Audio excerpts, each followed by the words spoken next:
How's it going, ladies and gentlemen? Thank you for joining us again for a hearty helping of history is what we're going to be serving you today.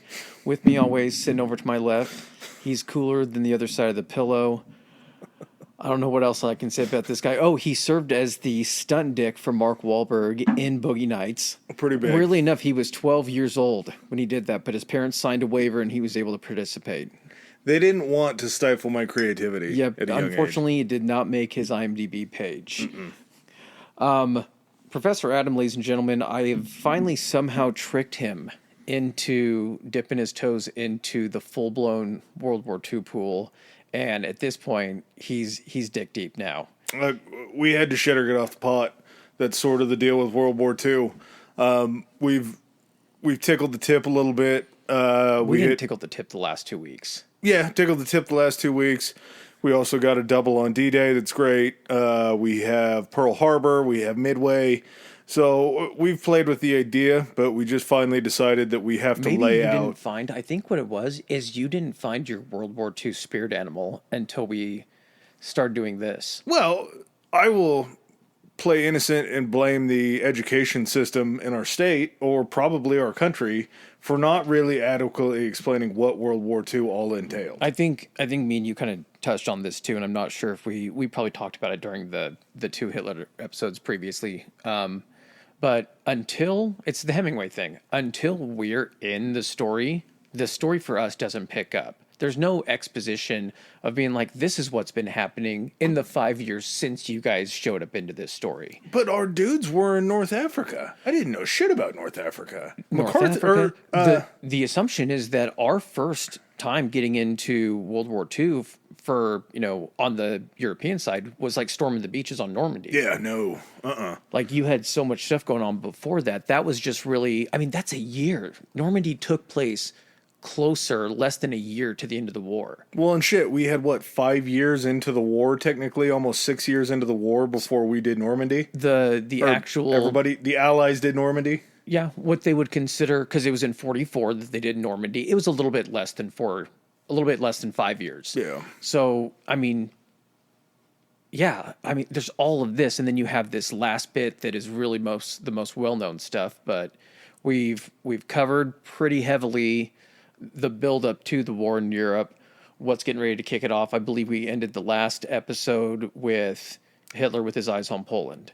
We ended it with Hitler with his eyes on the Czech Republic, which will be a very quick, easy way. Wasn't that the one? I thought we covered that, because wasn't that the one where he went into what was the name of the region? The Sudetenland. The Sudetenland. He was going in there to protect the German peoples, the German-speaking peoples, because, as always, per usual, the government that's currently in control of that country is persecuting them, so they need Daddy Adolf to fucking roll in to help them. And then through essentially them marching the army in there, they were just basically like, well, while we're here, why don't you just sign over the country, which apparently was a thing. There just came a contract and they're like, so this is ours now? Just be a lot cooler if you did, sort of a deal. Like, hey, protect our people, but be a lot cooler if you just threw in the rest of the country. Mm-hmm. So yeah, that's kind of our plan. That's kind of our idea. Basically, going over World War II right now. If you know some shit about World War II and we come across it and you feel like we don't cover it enough, fear not. This is going to be kind of a springboard for only about what I can say would probably be 20 episodes. Don't get us wrong. They're not going to be in line. They're not going to be in order. We're going to pick and choose. We're a history podcast. We're not a war podcast, even though we seem to really enjoy war. History is kind of war-centric if there's one consistency throughout history, it's conflict. Yeah, that's very true. So yeah, that's going to kind of be where we head with this whole episode. We're going to dive into some things. We're not going to dive into some things so deep just because they're all going to be really episodes in and of themselves. Just with the way that it feels like everything is, with just the way that we don't understand World War II like we should. Well, and I feel like a weird old man saying that shit. I never really thought those words would come across my lips. Mm-hmm. But yeah, we don't really understand quite what World War II was. No. Like you said, this is going to be a great jumping off point for a lot of future episodes. But basically what we're providing here, we're focusing almost explicitly on the war in Europe. And then we're just basically giving you the timeline of events, what happened. We're going to touch a few details on certain bigger events, but those things that we touch on, they require their own episodes in themselves to really kind of paint the picture of what happened.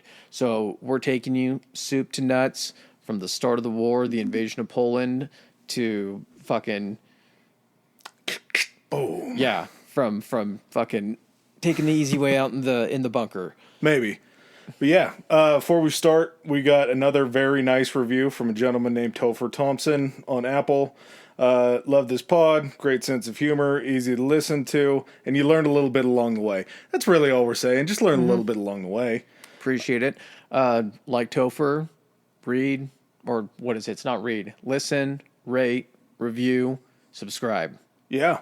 Yeah, it helps our numbers. We're so goddamn close on Spotify. Is there one that's like, 100. is there an R word that is for subscribe so we can just do all R's?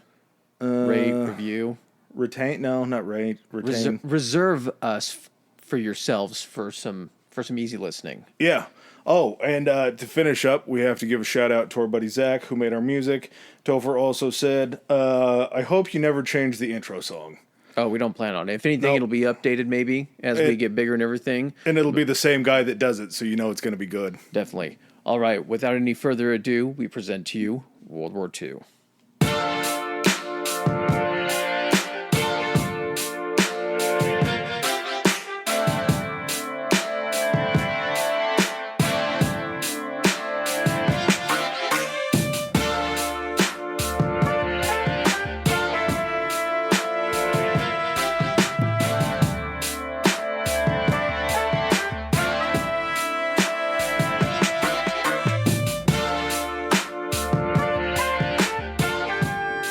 All right, so the H-Man, he is poised at Poland, which, for some unexplained reason, I think we touched on it last week, how does Poland not immediately know that, like, as soon as Hitler starts invading Austria, they're like, we're the country made out of the largest portion of the previous German Empire.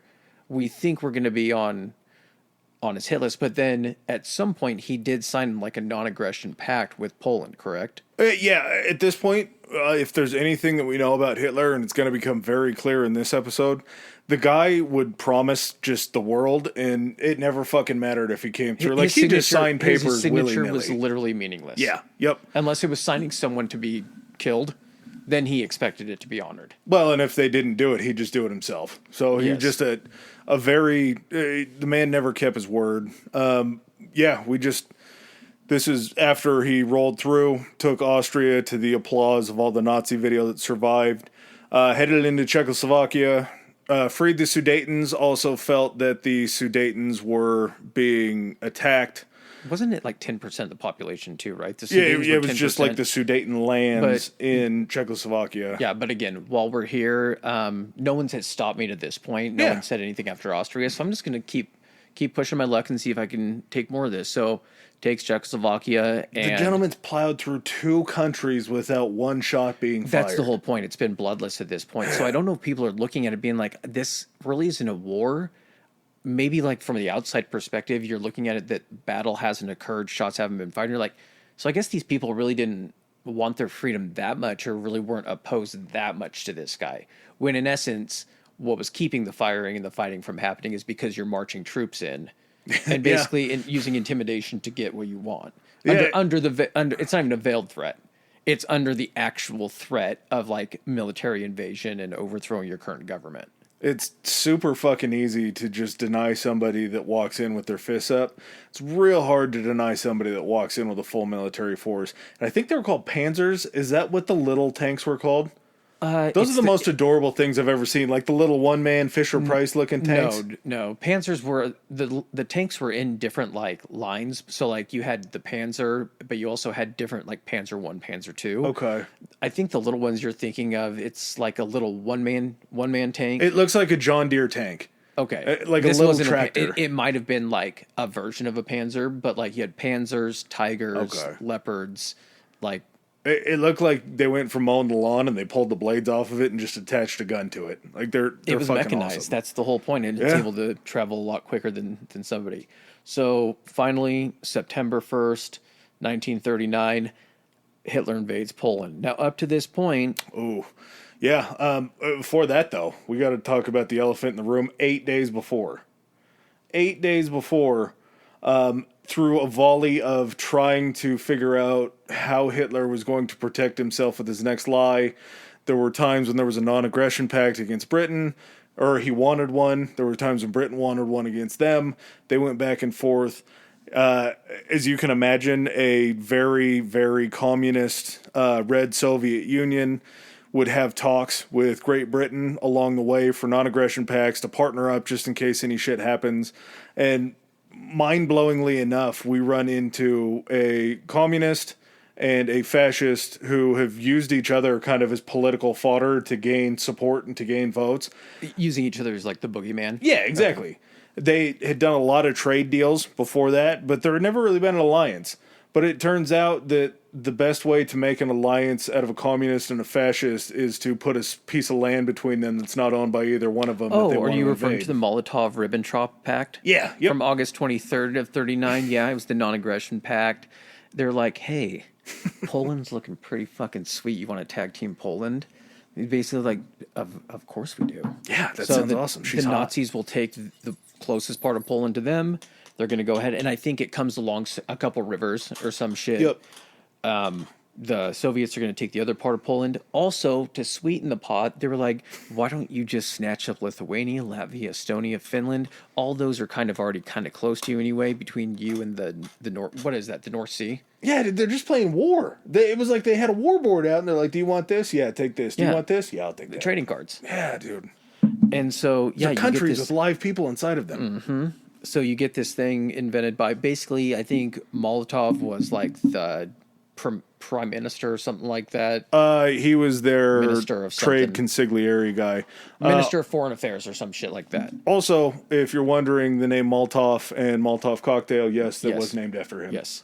So they had this non-aggression pact. So basically, the closest country that could do anything to assist Poland is like, nah, we're going to wait till the Nazis invade you, and then we're going to wait a little bit, and then we're going to make our move. We're going to test the temperature of this war and kind of see what it looks like.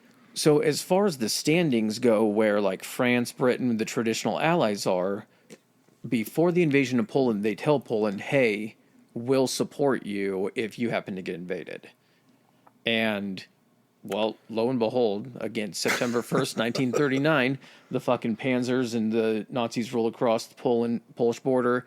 And how long did it take them to actually even take over Poland? Poland officially surrendered October 6th. So from September 1st to October 6th, but it took them, I want to say it was about a week just to walk in there and make it happen. And like you were talking about, Great Britain and France were talking a big game. They kept telling Germany, Hold on. "You better not." Not a week. If so, It took them a month for Poland to just surrender, but way, way before that, it already looked like it was. it gonna was go already poorly. in a position where it wasn't going to be able to fend them off. I get what you mean. Yeah, this was October 6th was an official surrender. It wasn't Okay. them going to the table. And again, just with the way Germany wanted to do this, and we might talk about this one for a little bit longer just because it's the tip of the iceberg. The way Germany wanted to do this was Hitler was trying to say, I got a new way to do this. I got a new way to fight this war. We saw what trench warfare looked like in World War I. Those motherfuckers died for no reason because of stupid plans. We used up way too many resources. We ran out of money. This was a bad deal. This new plan we're going to put in place, the Blitzkrieg. The Blitzkrieg, we are going in there, balls to the wall. It's lightning war.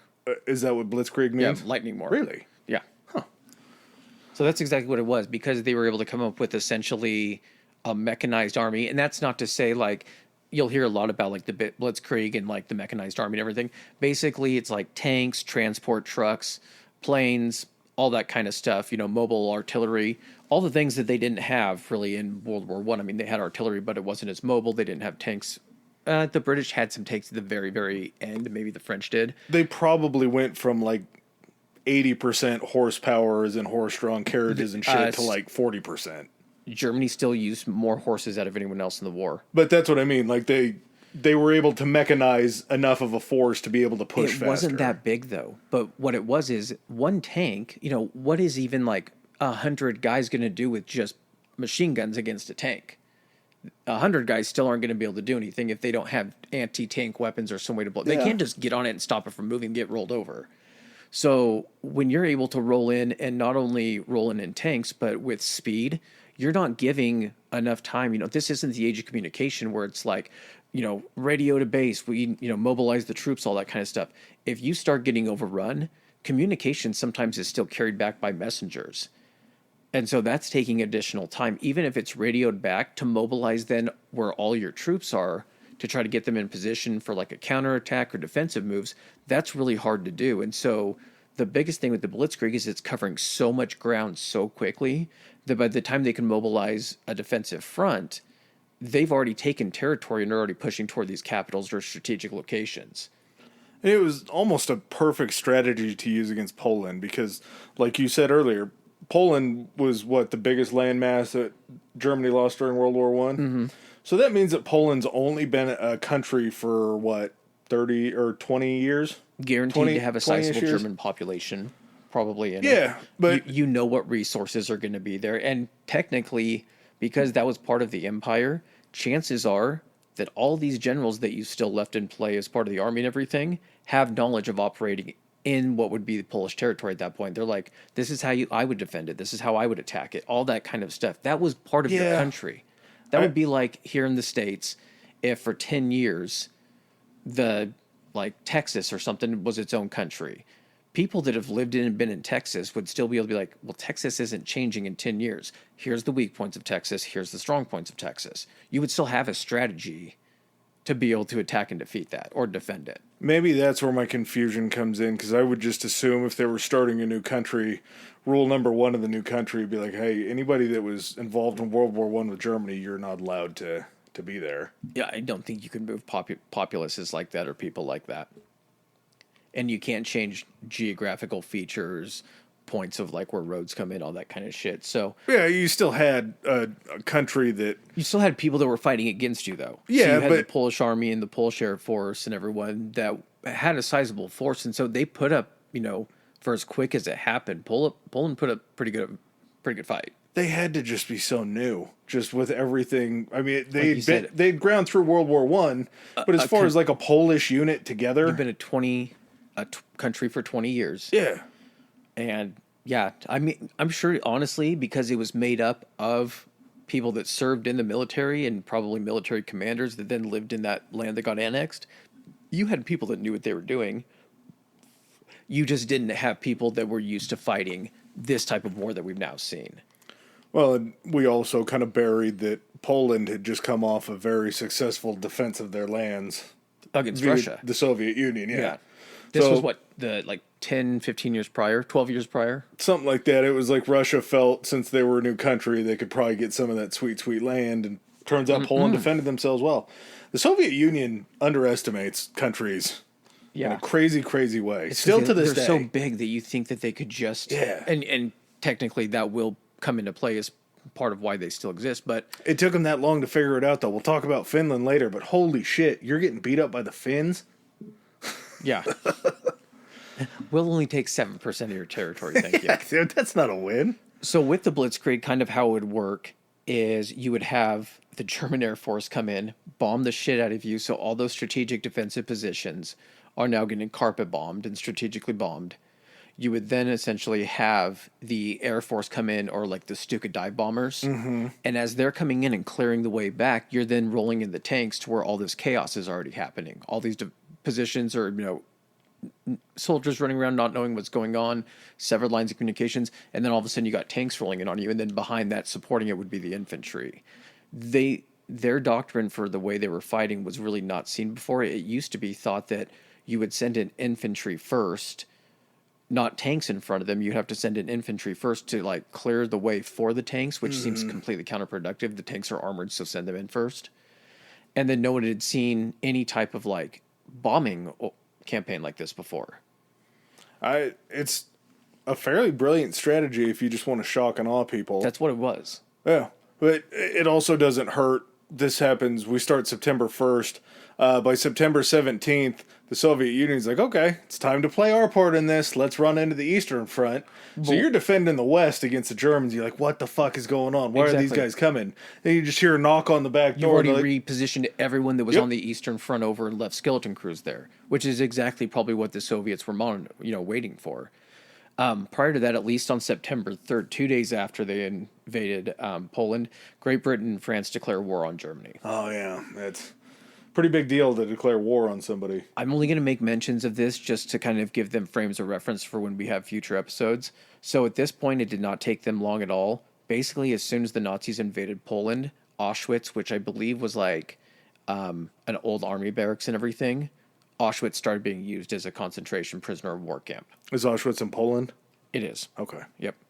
So basically, while all this is going on, it's not like France and Britain are like, okay, well, we're coming in to help and everything, because they would essentially have to, in order to help Poland, either move all the troops through what I guess would be the North Sea or whatever that is, or you would have to basically go through Belgium and Holland, then through Germany to get to them via land.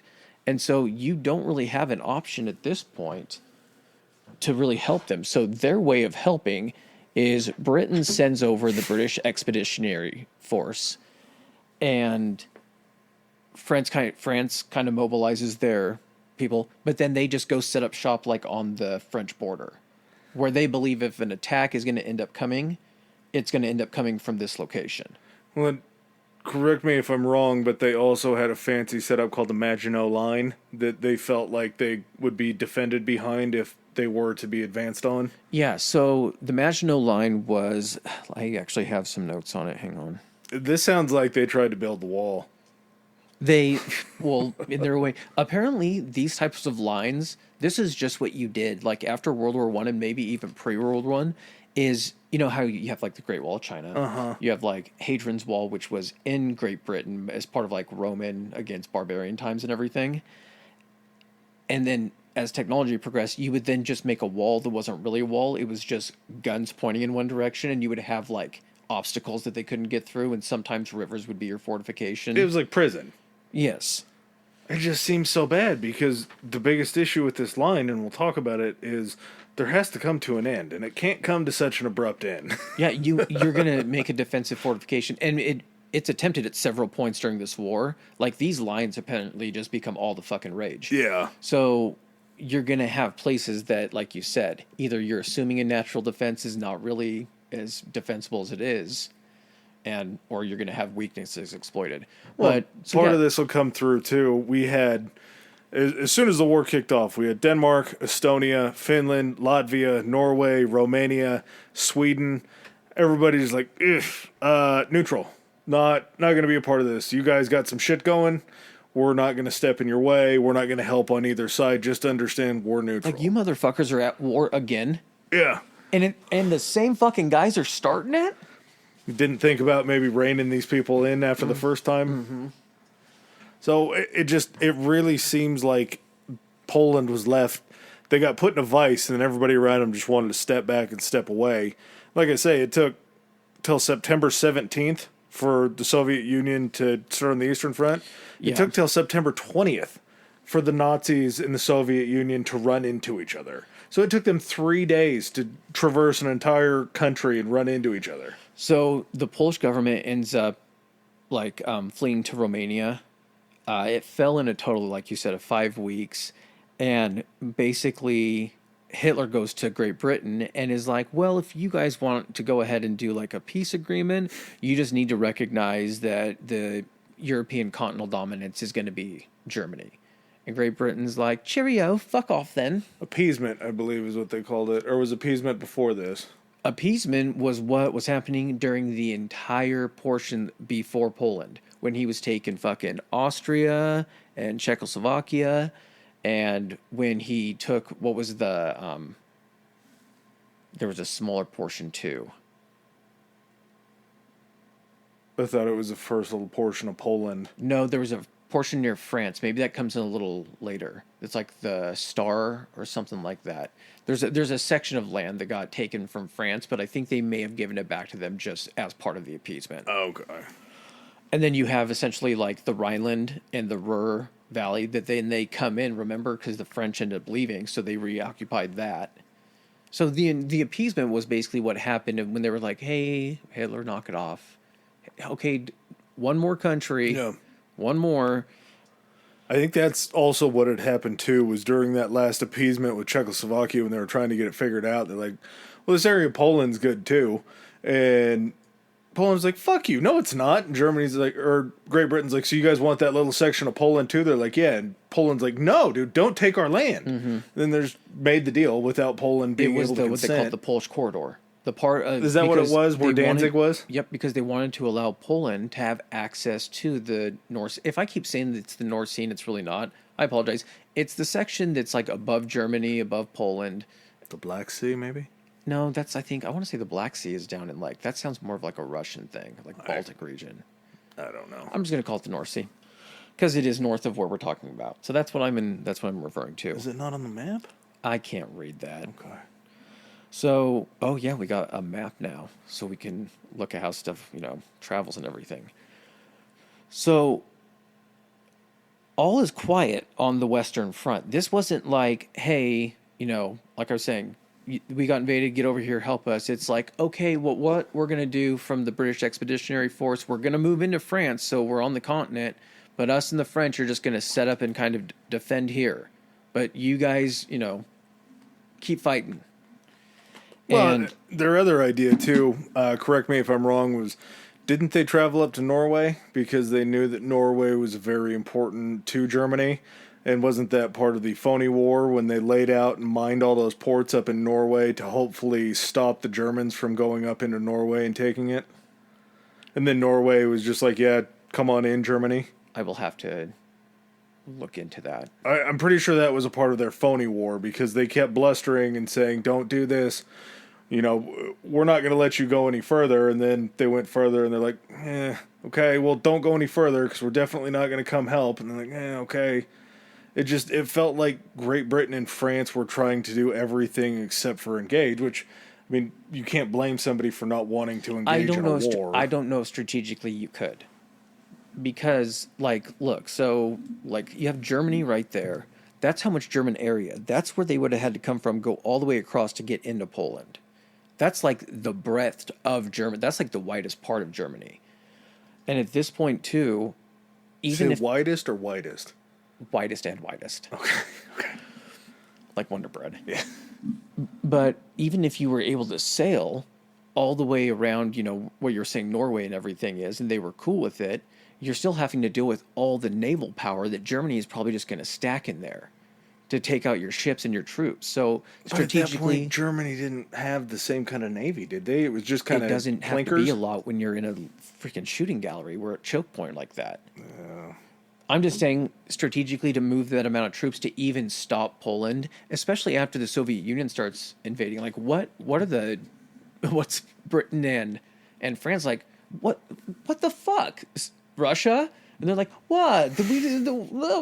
We captured the land. Well, and that was sort of part of their non-aggression. Are we not supposed to be in here? Yeah, part of their non-aggression pact that they had signed, that everybody knew that the Soviets and Germany had the non-aggression pact.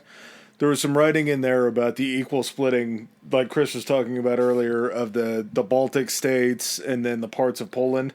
Nobody knew about that except for the Soviet Union and Germany. And it wasn't just that this was their agreement, like, hey, we're just going to take Poland, then you do you, and you do. There was so much, trade as far as, oil coming in from Russia for the German war machine, materials and other shit going out to Russia from Germany as far as, war materials and shit like that from also their conquered areas from Austria, Czechoslovakia, now their portion of Poland. So there's, complete mutual assistance going on in all but, a tripartite type agreement. They're not fighting each other right now. So it looks to everybody being like, so are you fucking on Germany's side down? They're like, well, we're not on Germany's side, I guess. Yeah, as long as they don't attack us, we're cool. Yeah. As long as we don't attack them, they're cool. So sometime after September 28th, the Soviets threaten Estonia, Lithuania, Latvia, and basically they all of their governments are like, listen. September 28th? Sometime after. Okay, so not while they're still in Poland? Because October 6th is when Poland was finally donezo. Correct, but after they surrendered at the Battle of the Cock. They send out, they can have different forces going into these countries. And basically, they're just there to be like, okay, well, eventually we're going to come out of Poland and then you can be our next target. Or you can just, sign this mutual assistance pact. And they were like, fine, I guess we'll just sign this mutual assistance pact. So they basically became like fiefdoms of Russia at that point. You just got to hold that guy and kill him. You can't let him get back there and just be like, he never got here. We didn't know he showed up. What are you guys doing here? So Finland was like, nah, fuck yourself. So they got invaded on November 30th, and what took place is the Winter War.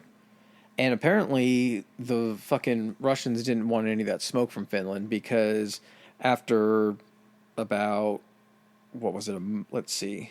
That is on a different board. They invaded November 30th, and when all was said and done, it didn't take long for them to get tired of it because Russia accepted basically being like, I guess we'll take only 9% of your country, and the Finns were like, fine, fuck it, take the 9% and get out. Well, you have to think, too, I'm sure Finland didn't have a massive force, but it's not like it was a home game for Finland.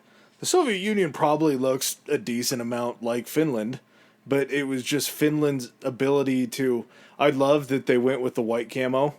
I think it was the first time in a battle that they had actually just worn all white to blend in with the snow in Finland. They had like skis and shit too. Yeah. So they were cross-country skiing. I'm pretty sure that's probably how we got an Olympic event, was the Finns against the Soviets. They're like, skiing is actually pretty relaxing when you're not getting fucking shot at. Yeah. Like, we should just do this for fun. But let's keep the guns in it and still do target practice out there. Yes. What did they call that? What's that event? I can't remember. Yeah. It's not there. Yeah, it seemed like Finland, for being a small country, kind of had the Soviets' number. And the Soviet Union, talking about Joseph Stalin, he's full episode worthy tenfold. But he had this way of, when troops didn't perform, he just, killed their leadership. Stalin? Essentially, yeah. Prior to World War II, when Stalin, I don't know how long he was already in power, this thing called the Great Purge happened. 30,000 Russian military, I don't know if they're all officers, Russian military people were killed.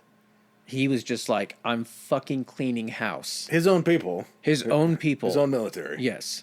The fact that we had to do business with this guy should not be like, the pictures that are like Churchill, fucking Roosevelt, and Stalin, they're all just like, buddy, like, I got to think like Roosevelt and Churchill are kind of like, I can't believe we're offering to fucking pose for this guy. He's like, and then I killed all 30,000 of them. He's like, it's funny, right? Like, no, it's not fucking funny. I can't imagine Churchill sitting next to that dude for longer than 5 minutes, because as soon as they got to talking about something and Stalin started to dominate the competition, I'm sure a half-drunk Churchill was just like, shut the fuck up, dude. Your country is cold 90% of the time. You're not that cool. But at the same time, I think it was both the Soviet Union and Great Britain outpaced building materials and shit like that than Germany, every single month of the war. Their industrialization powers were so strong that they were able to just outproduce Germany, But Germany's been building up to this point. The whole reason that they had been building up to this point, and I think even Hitler might have mentioned it, he says once the war gets kicked off and they go into war production, we can't match them. So basically, we're going to go ahead and get 6 steps ahead. And then this war is going to be over our schedule if everything goes right. The war is going to be over in 6 years. By the time we hit that 6-year mark, then we'll reach parity. But we're going to be winning at that point, and by the time that happens, the war will already be won. So that's what some of it was being based on. Strategy. It is, and here's the thing too: this guy, he was a corporal in World War I. He was a fucking messenger runner. He at some point puts himself. He already does take a lot of the military decisions. A ton of stuff has to go through him. He doesn't like using people underneath him. He feels like he has to have a hand in fucking everything. The invasions. but he's doing these things where he's just like, I want to invade this place. And then they come up with the battle plan, and he's like, okay. He's not coming up with this shit himself. He's not like a great military commander.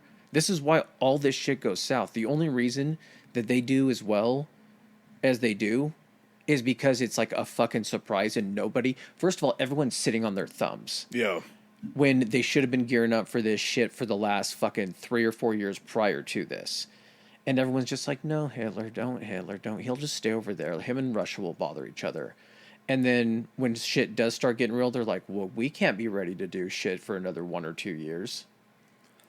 Yeah, that, and I just think that the dominant aspect of what went wrong, and I think that you can kind of even put Stalin on the fence. Stalin's idea was just to throw more bodies at the solution, and that's not really a great war strategy. But you have Hitler, who has dick for war strategy and wants to run everything. Stalin sort of in the same way, he just got the numbers. Stalin is kind of like, you're going to run out of bullets before I run out of people. Yeah, you exactly. can't produce bullets as fast as I can. You can't outproduce my people. And then you have Churchill, who I'm sure had a little bit of war strategy in his mind, but he knew that he had guys to do it. He'd been the captain of the Admiralty. So he knew how to fucking... During World War One. He knew what he was doing. Even then, he wasn't... He had his hand in who he wanted in positions, but it wasn't like, I'm going to leave that vacant. Yes. Roosevelt, same way. Yes. Roosevelt knew that he had Eisenhower over there. He had... Patton. Yeah, he had great military minds to where they could kind of run shit, and Roosevelt and Churchill did give them, I think, a little shit on some of their decision making, but they were still left up to greater minds, where you had Stalin just throwing bodies on the problem and Hitler wanting to be a part of every single movement. Yeah. Whenever you have that just single figurehead, it always seems to go south, unless you're like Napoleon or Alexander. So because all this stuff has still been happening, what will be essentially on the Eastern Front, like the French and British are still just kind of waiting for shit to happen. So instead of doing anything, moving in, no. So they're letting Hitler just run roughshod over all of fucking Europe. So April 1940, they invade Denmark and Norway. Set fast. That was literally, they're ready for another. And again, Europe at this point still isn't enormous. Like, you're able to travel, like, what did I say last time? Germany at that point was like a little smaller than Texas. Yeah, which seems huge, but in the grand scheme of things over there, it's not that big. So even if you take 2 Texases and put them side by side, it only takes you, if you really drove, it would take you 2 or 3 days to get across the whole thing. If you were going 60, of course, these armies aren't going 60 miles an hour. What I'm saying is stuff can move fast. It's not like it's taking years to do these different operations. No. Stuff fucking happens fast. And Denmark and Norway had already come out and said that they were neutral. So it wasn't like they were building up an armed force for their protection. It was probably a pretty easy goddamn take again. So you end up getting the British are then like, fine, we're going to occupy Iceland since you're apparently taking all this territory, which is, I mean, a good move. Yeah. It keeps them from also being able to have another area to launch bombers from, another place for resources and all that kind of shit. Strategically, though, you don't know what their infrastructure looks like. You're still shipping everything into Iceland. Yeah, I think they also took a place that was the Faroe Islands, and then Sweden was like, hey, we really mean it. We're going to stay neutral. And that doesn't last. No. So none of it ever lasts. So, okay, April. They just took Denmark and Norway. You're like, okay, they obviously are going to slow down. You know, the attack's not going to be for a while. Nope, fuck that. May 10th, Blitzkrieg happens through the Low Countries. And, like, when they refer to the Low Countries, like, weirdly, like, they refer to stuff geographically, like the elevation, everything. Topography. Yeah. So the Low Countries are going to be the closest ones to the sea, and it's going to be kind of in the north. This is where you're going to get, like, Luxembourg.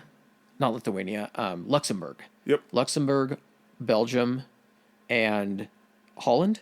Luxembourg, Belgium, and the Netherlands. Yes. Belgium, so Netherlands, yeah. Luxembourg. And the reason that they go into these areas is because they're essentially softening up France. And then that Maginot Line, that wonderful defensive thing that they spent years and years building, it's got so many crazy things. It was built in the 1930s and it was meant against the Nazis. basically the thing has like tunnels connecting. Did you read about the Maginot Line? Yeah, to me, it was like 7 massive towers. Is that what it was, or was it more than 7? No. It wasn't like a line in that sense because it spans such a huge gap. Well, the reason there were breaks in it though were because they thought there were natural barriers. There was the Ardennes forest was in the middle of it. Yeah. So and it only ran down to the line with Belgium, correct? yes. Well, not down the line. It would technically be up. Okay, up. Yeah, sorry. Okay. So if you're looking at Belgium and Luxembourg and the Netherlands, they're basically right up next to like where the English Channel and stuff like that is, basically between France and Germany. And so the Maginot Line, France and Germany share an actual border for quite a distance. The main part of the Maginot Line is built along that. And basically what it is it's a series of like turrets and pillboxes and artillery. It's not really huge towers. They've even got farmhouses that are built like as a facade over like artillery positions and like guns and shit. It's got a bunch of obstacles for anti-tank ditches. I don't know if you ever heard of these things called dragon's teeth. They're basically those big concrete things that stick out of the ground. And they were basically, they weren't over like major roads because you would be expecting, if a military came through a major road, you would just have your strongest military at that point. So the big thing about the Maginot Line is Belgium was like, hey, we don't want that like in our country or like dividing our countries. We're supposed to be cool. We didn't do anything. Yeah. And so France was like, okay, I guess we won't do a Maginot Line between our countries. That's fine because you're a whole country. So if the Germans do end up attacking, they got to get all the way through your country. It's going to take them so long. We're going to be able to mobilize our forces. It's all good, Belgium. So as they move through and take the Netherlands and Luxembourg and Belgium, the French and British troops are like, they're obviously working toward us. This is where the attack's going to be. This is where we've got the strongest. I think they had like 300,000, 350,000 of the British Expeditionary Force, and then pretty much like the bulk of the French military, their tanks and all that kind of shit. Well, and on that exact same day, it comes as no surprise that Neville Chamberlain is out as the Prime Minister of the UK, and our guy Winston Churchill steps in. So Neville's plan of appeasement and trying to cool Germany down and not make them look as bad as they actually were just finally got his number. He had to be out because he was letting Germany just run roughshod over everything. And he didn't have that leader sense that Winston Churchill did. And that was sort of, I think Winston may have gotten in there too late to help save France. But I don't know what he would have done differently, because it was just like you were talking about. They were ready, I think, for the entry of Germany into France. Yeah, well, it had been during World War I, where essentially the Germans tried to invade France at that point. And so it was thought that they would be, because that's where you can move the most massive materials and men and everything, it's the most easily traveled area. Yeah. So, of course, you're like, well, everywhere else is either defended by the Maginot Line. We have a system. They had such like a system of communication where like they had phone and radio lines. So they were immediately able to like signal back if like one station was under attack. I mean, like, this is exactly where they're at. Communicate with all of like the local areas to go ahead and mobilize troops and then be able to focus all of that. So, I mean, it was a very elaborate and very like intricate, well thought of system. It was just in places like the Ardennes forest that were these huge, heavily wooded areas, a lot of hills and ravines and rivers. You're like, you can't get enough men and materials and tanks and stuff through here quick enough to catch us by surprise. At the same time, though, they fucking figured out a real nice 3-headed pronged solution to get through it, because they sent German troops to the Ardennes forest. They sent them down through Belgium. And I think there was a third flank that came through. I'm not positive on where they were, but they did actually travel. Luxembourg is where... If you're looking right there, you can see the one up top here, the one right there, I think, and then the one down in Luxembourg. So, yeah, there were a 3-pronged attack coming not necessarily straight through the Maginot Line, but they just made it useless because it was like going through a piece of Swiss cheese. They just found the holes in the system, but they broke off into smaller infantry They found groups. places where, because like the area where the Maginot Line is, it was really sparsely like populated. Mm-hmm. So you're not going to have a ton of communication coming out of there being like, oh, yeah, where we see a bunch of German movement, there's not going to be a bunch of quick communications. And again, it just wasn't expected that they could get through there. I don't think really anyone had attempted before. But the French were just like, well, if they do trickle through here, we'll be able to mobilize enough people. It's not going to be a large enough force. They end up making it through, able to go ahead and launch enough forces through here that basically what they do at that point is they get into France. This is south of where all the troops are. It's not like right through the middle of them. Yeah. And they're basically able to push into France and then swing up into the north and try to kind of envelop the entire like bulk of the French army and the entire 350,000 of the British Expeditionary Force, and pretty much just cut the head off immediately. Yeah, it didn't take long because they basically swept in to the point to where it was, May 15th, so 5 days was when they started to push to Paris. Yeah, they broke it up into two. So basically you had an arm coming through that was going to turn up to the north. Essentially, the region where like the Brits and the French was called Flanders. Mm-hmm. Like I've heard Battle of Flanders. I don't know exactly what it must have been like. Ned. An ancient French. Ned. Did you just say Ned? Yeah. Kind of boring. Mm-hmm. And then the other, like another prong of the attack was going to head toward Paris, essentially the seat of power. Okay. So they were kind of splitting their forces. They were just pouring, like they had the bombers coming through, clearing the way. They had, it was the Blitzkrieg, man. Yeah, and at that point, you had the official surrenders, Rotterdam, Antwerp, and Brussels. So that was like their official, like, you just finally got us. We're not going to push through any further. We're not going to try to fight you. You can just use all these countries that you just went through. Like, they took those countries over. It was like they sponged those countries while they were still pushing into France. Mm-hmm. So as they're pushing, and they're really pushing into France. The entire Battle of France lasted 6 weeks.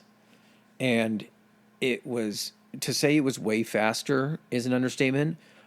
Any and all like pre-war Allied thought had no clue that France could fall that quickly. No. France had like the largest standing military and the most tanks. So they were like, well, even if France is getting beat a little bit, they're going to have enough time to stall the forces for us to mobilize.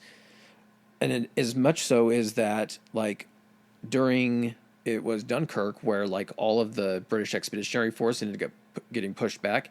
Dunkirk is kind of near, like, the Belgium-French border, and is basically a port city.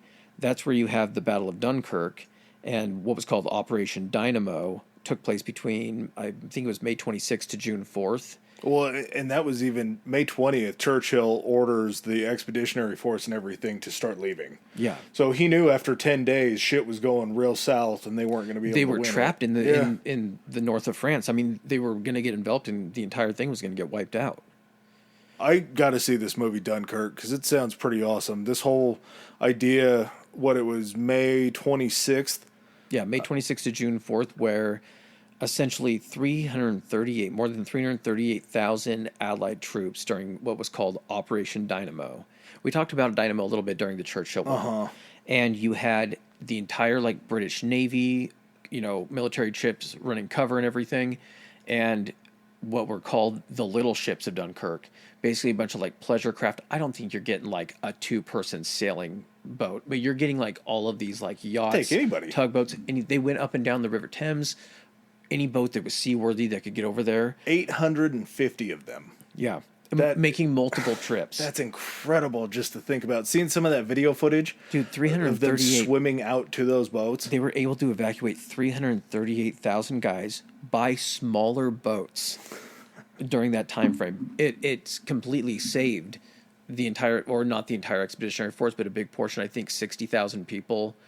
60,000 allies ended up getting taken prisoner because they were ordered to like hold out to help protect the rest of them and kind of try to delay the Germans. Yeah, but May 30th, they had evacuated 120,000 people. How crazy is that that you could do that with that many just little civilian boats? Well, and while taking fire, I'm sure. But we forgot to talk about how Dunkirk was able to happen. Who was the fellow that was running the Luftwaffe? Oh, Hermann Goering. Yeah, Hermann Goering told the H-man, he said, hey, I kind of want to prove my worth to you. Let's not keep sending the soldiers in to just murder the shit out of everybody. Let me take care of it with the Luftwaffe. Let me take the planes in. Let me start cleaning these guys up. It'll be nice, easy for us. We won't lose any men because this will all be fought from the air. The Panzers have already pushed him this far and everything. We've got him isolated. He's like, he wanted the fucking glory. Yeah. That's all he wanted, of finishing off the British forces. So yeah, basically he convinced Hitler to be like, hey, you know, all these cool planes haven't given us a lot of success. Why don't, like, how cool would it be to, like, dive bomb the British soldiers and just do that all the time? And he's like, yes, fucking do it. Well, like you said, it gave him enough time to basically get fucking Dunkirk to happen. And a lot of these guys served as, like, the core of the D-Day landing forces years later, because they had military experience and everything. They had served over in France for a little bit, so they still knew some of the general area that they were going to be landing in. So without these guys and these guys' knowledge of essentially what they saw in towns and stuff like that in France, really thinking about it, a lot of that D-Day information had to come from these guys. Oh, yeah. Because they'd recently just been there within the last couple of years. Between that, there were multiple other things that had happened. I'm blanking on the Canadian kind of a water landing, but they took so much information to build up from D-Day. But this is 3-4 years before D-Day's happening. And they're already kind of starting to build, like, we got to figure out this seaborne shit because that's the only way we're going to make it across. And it was also, they rescued a bunch of French forces too. These guys had been locals in France and still had connections probably in France, because you're still going to get the French underground resistance and all that kind of stuff. Yeah, so we hit France signing an armistice on June 22nd. June 24th is a real rough day. Well, let's bounce back real quick, because we cannot forget and give him his big due, because after all looks won and done on June 10th, Italy declares war on Great Britain and France, announces their full declaration. Basically, Mussolini waits to see how Hitler's invasion of France shapes up. And if it went poorly, he was just kind of, it was like the Homer Simpson thing where he just ducks back into the bush. Instead, he's like, you know what? It's looking good. Fuck it. I'm at war with France and Great Britain. We need to kind of get this out in the open, just because it's going to keep playing a factor in pretty much every one of these theaters.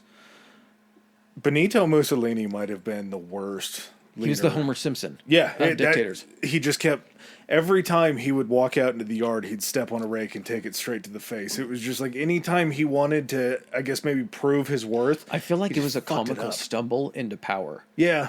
Like, somehow it was like when Hitler tried to do, like, the beer hall putsch, he just didn't have as many guys as Mussolini had.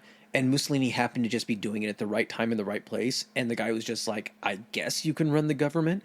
Thing is, dude, Mussolini wasn't even like, he was the dictator, but he was just like the prime minister. There was still a king above him. And at no point during this thing, I'm sure the king was like, should we be doing this? And he's like, quiet you. We're going to do this. But they still had a monarchy. Why at no point was the king of Italy not like, okay, Italian subjects, get him out of here? They did. It was just way too late. That's what I'm saying. At first, apparently, did Italy want war as well?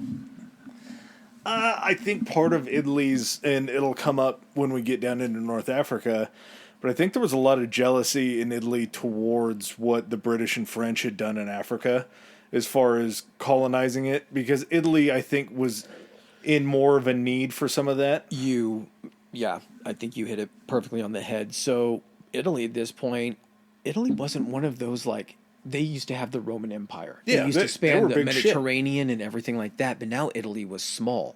It had shrunk over the years and been carved up and everything.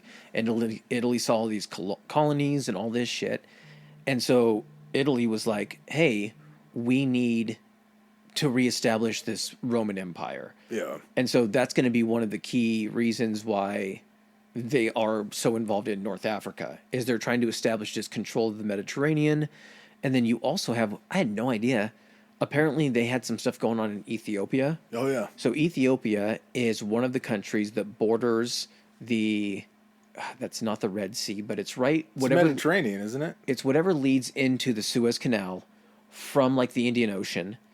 it was one of the countries that borders that, like, little water tributary that goes in, basically giving them control of certain ports and everything.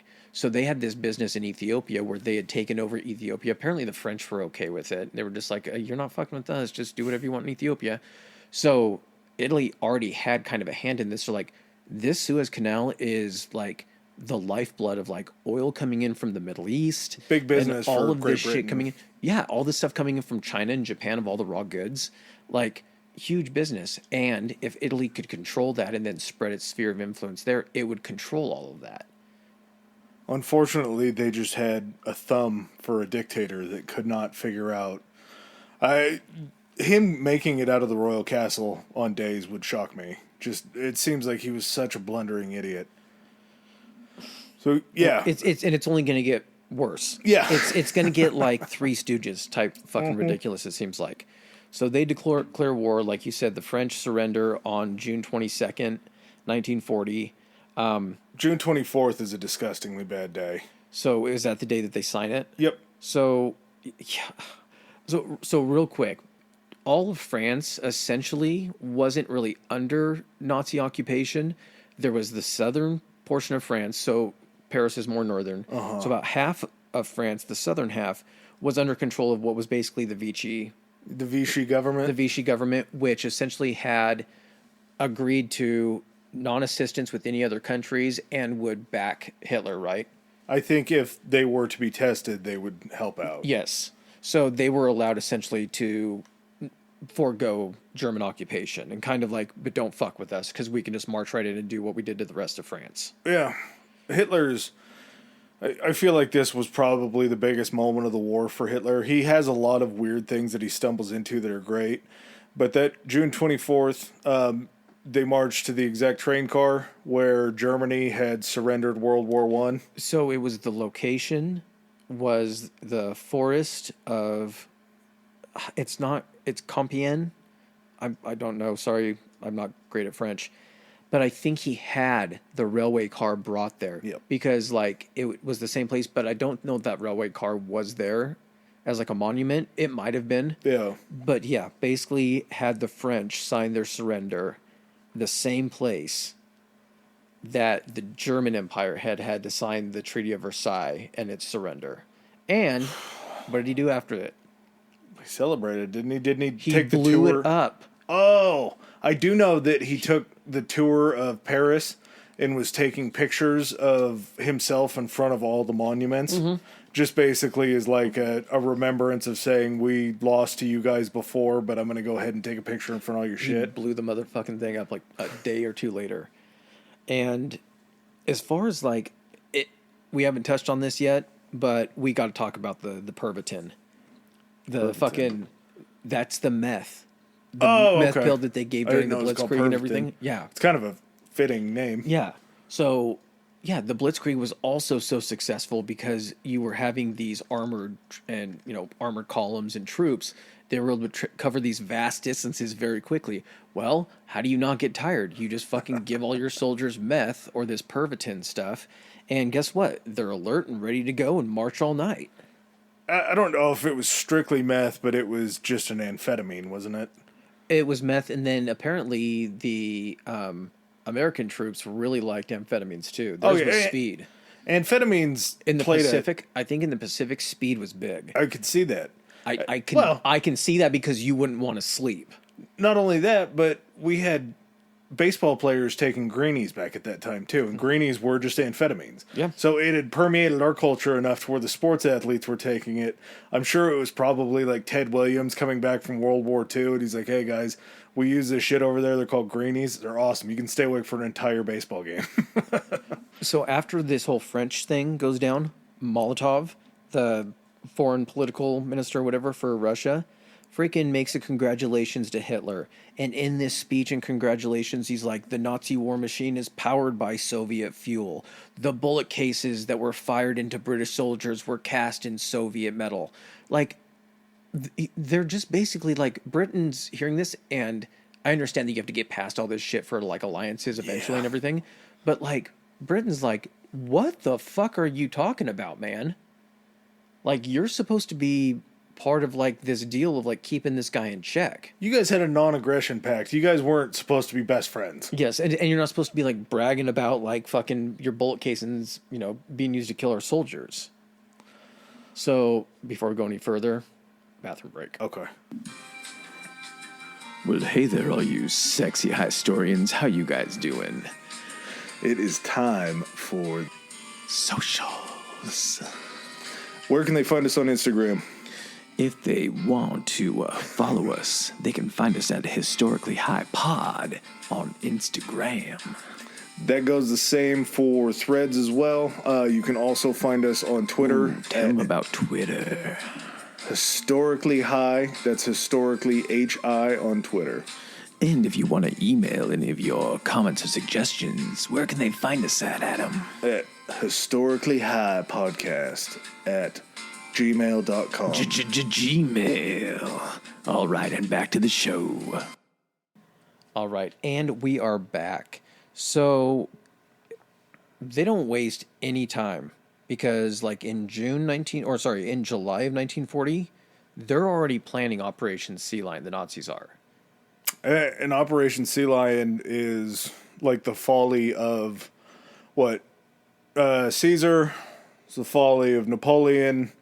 Like, basically, Operation Sea Lion is to cross the English Channel to be able to get boots on the ground in Great Britain. Mm-hmm. It's been the fall of many a leader trying to take over this island that, their navy is the tits, right? They were the supreme...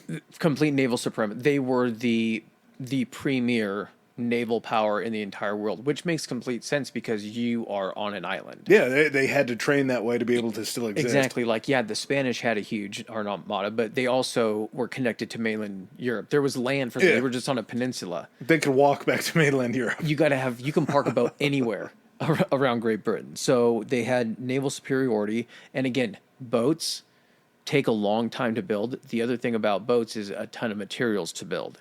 So the German Navy, the Kriegsmarine, doesn't have really anything on par numbers-wise with Great Britain as far as the Navy goes. Also... Their battleships were called pocket battleships, is that right? Yeah, pocket battleships. They were just basically like large cruisers because they were building pocket battleships because during the Treaty of Versailles, the rearmament, what they were allowed to have, it put a restriction on tonnage for what they could have or what type of ships, capital ships.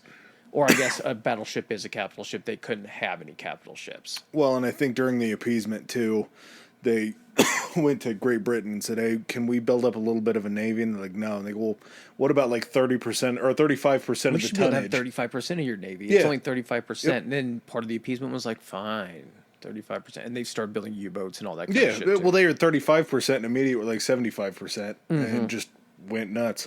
So you also have Great Britain, which has the RAF, the Royal Air Force, so they still have air superiority over Britain.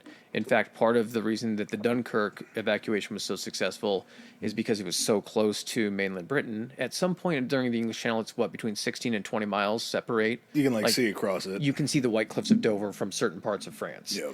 So you were able to have Spitfires and Hurricanes, the RAF fighters, come over to provide air cover against the German fighters and bombers that were trying to bomb all the soldiers at Dunkirk. I get so fucking jacked up when you start talking about names of these things.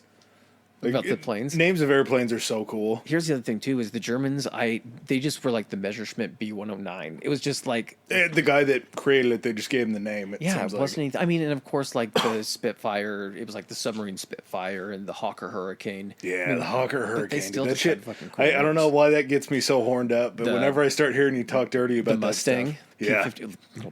P-51 Mustang. Somebody had Corvettes. A little Liberator, like... Not the names, just what they were called, like the... That was it. That's what it was. The Liberator? There was the B-24 Liberator. I'm trying to remember.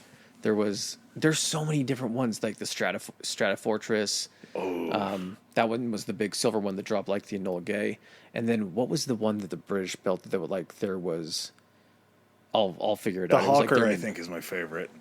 But, so, Operation Sea Lion basically called that the Nazis had to have air superiority over both England and the English Channel. And the British Isles. So this is when, in July 1940, there's some debate on when it ended, But July 1940 to May 1941 essentially is the Battle of Britain. There are portions of the Battle of Britain in which a lot more happens during that time frame. But the Battle of Britain is basically when the British are just bombed.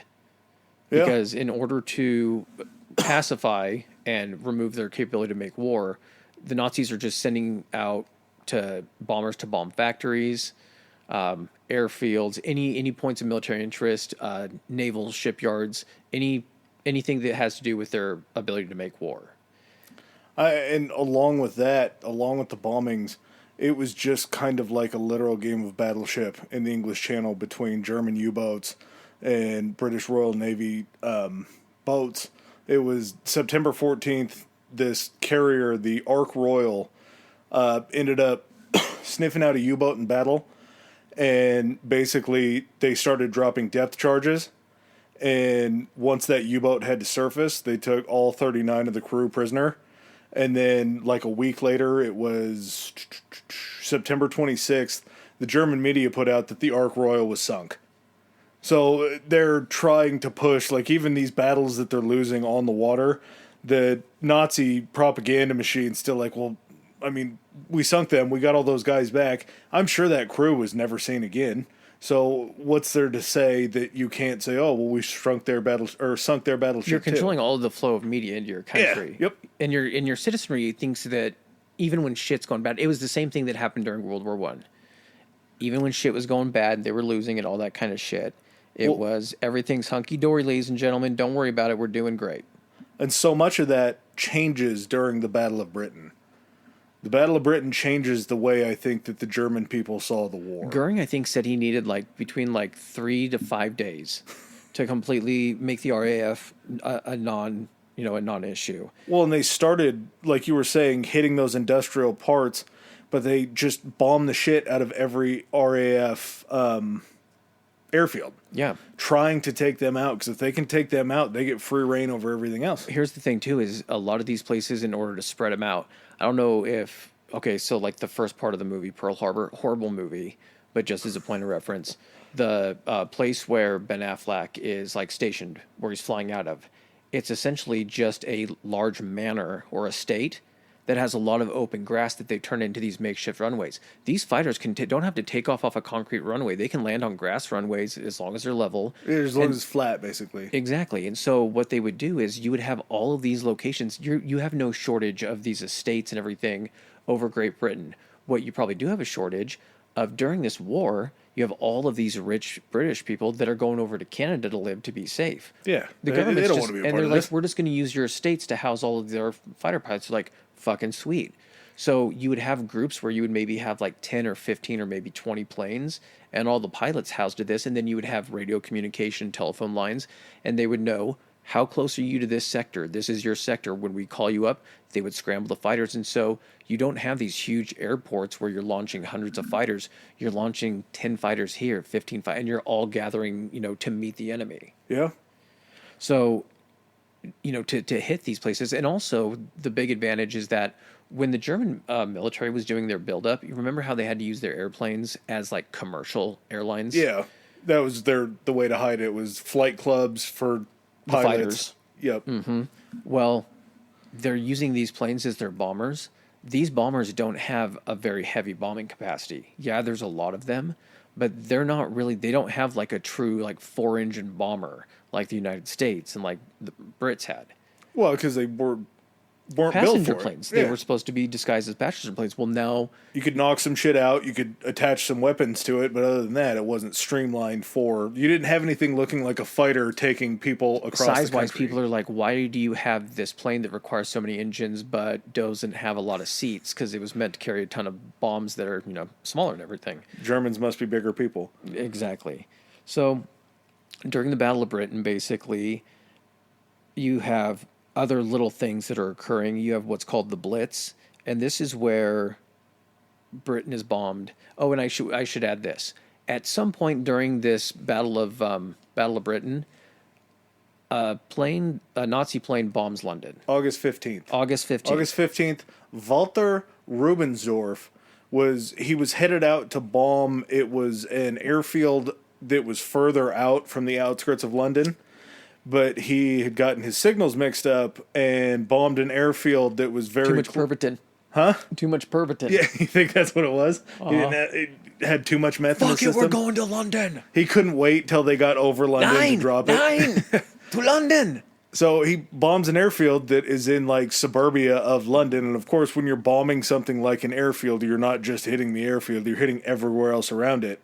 So as soon as that happens, it's been ratcheted up a lot because there was something that Hitler put in place. I believe it was called Article 17, saying the only time that they would be able to bomb basically like residential areas was going to be as a measure of recourse for the attacks being put on them. So Hitler's like, I'm the only one that can tell you guys to hit humans. And civilian areas. Civilians, yes. And now it's been He was definitely okay with hitting humans. Yeah, probably. But now it's been ratcheted up because that order has gone in the wind because Rubensdorfer decided to accidentally bomb London. So the whole Air Force principle that like Churchill and all of them believed in was the bomber will always get through. Weirdly enough, I didn't understand that, how it was intended until literally I think just this week. He didn't mean it in a sense of the enemy bomber will always get through. He used it for reasoning why they should have such a large strategic bombing fleet, because their bomber will always get through. Fighters won't always get through. These types of planes won't always get through. The bomber will always get through. So because of that, the RAF had built and developed a large British like strategic bombing fleet. And the one that I was trying to think of the name was the Avro Lancaster. Huh. And it was like a 4-engine, just huge beast of a plane. And it's what they used as like their primary long-range bomber. This was the one that could get to like Berlin. The Afro or the Avro? Avro. Okay. Avro Lancaster.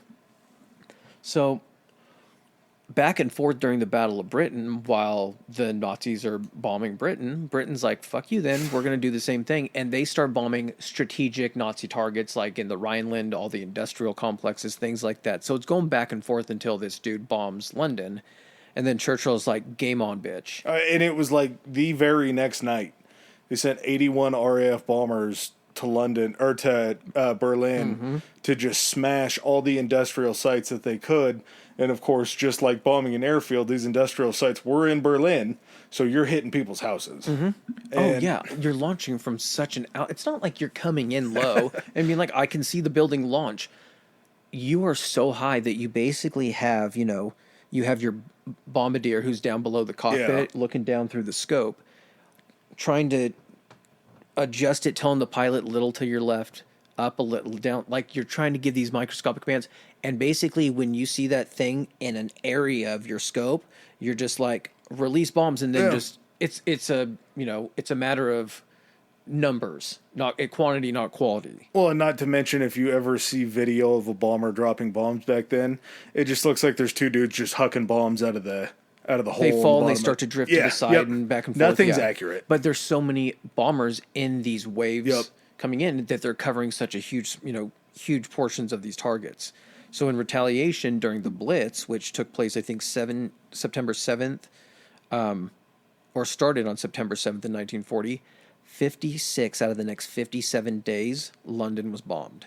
And all 57 nights consecutively. Yeah. I can't imagine. Some cool shit that I learned about this, just doing this research. You know that goofy-ass spin-off saying, keep calm and carry on? Yeah. I guess that was something that Winston Churchill had coined all the way back then, and somehow it just got brought up like 10 or 15 years ago. It got co-opted and got... Yeah, it's like Eat, Pray, Love, or some shit like that. That was cool. It was expected that the royal family was going to head over to Canada for obvious reasons of protection. And it was Queen Elizabeth's parents. They're bombers. I mean, they got bombed in places. Yeah. Here's the thing, too. So you would think like... And the RAF is doing incredible. There's just so many bombers that, I mean, from a comparison standpoint, they're definitely giving better than they're getting. Yeah. So they're killing, they're shooting down more enemy planes than, their fighters are getting shot down. Here's the big kicker. When, fighters would come over with the Nazi bombers, but because they were flying over the English Channel and their range wasn't as good, they could only stay and protect the bombers and take on the fighters a limited amount of time before they had to hightail it back to France, where they were launching off the coast of occupied France.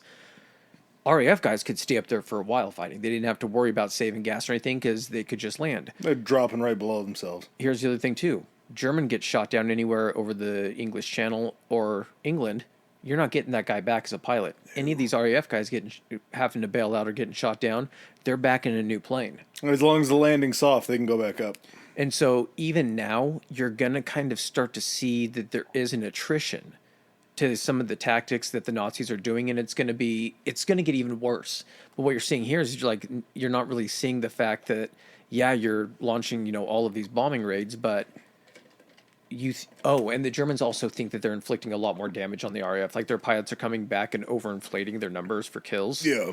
While at the same time, they think the production of British aircraft is way lower than it actually is. Like, things were being built, like, on farms.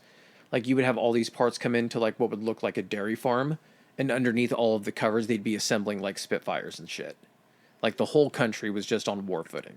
And the big part of it, I think we both agree on it, is the focus on trying to get back at London for the bombings in Berlin to just focus on the cities.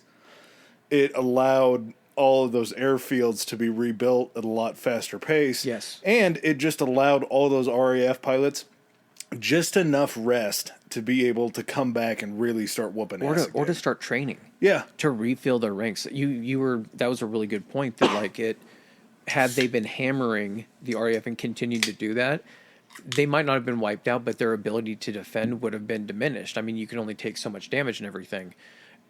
Them giving them that break allowed the pilots to recuperate, their aircraft numbers to be rebuilt, stuff to be repaired, and then new pilots to be trained by experienced pilots, being able to do training missions and things like that. Yeah, you can focus on training instead of just sending them up into battle every time. And then that way, when you do end up having to get into this shit again, you have more competent pilots all the way around.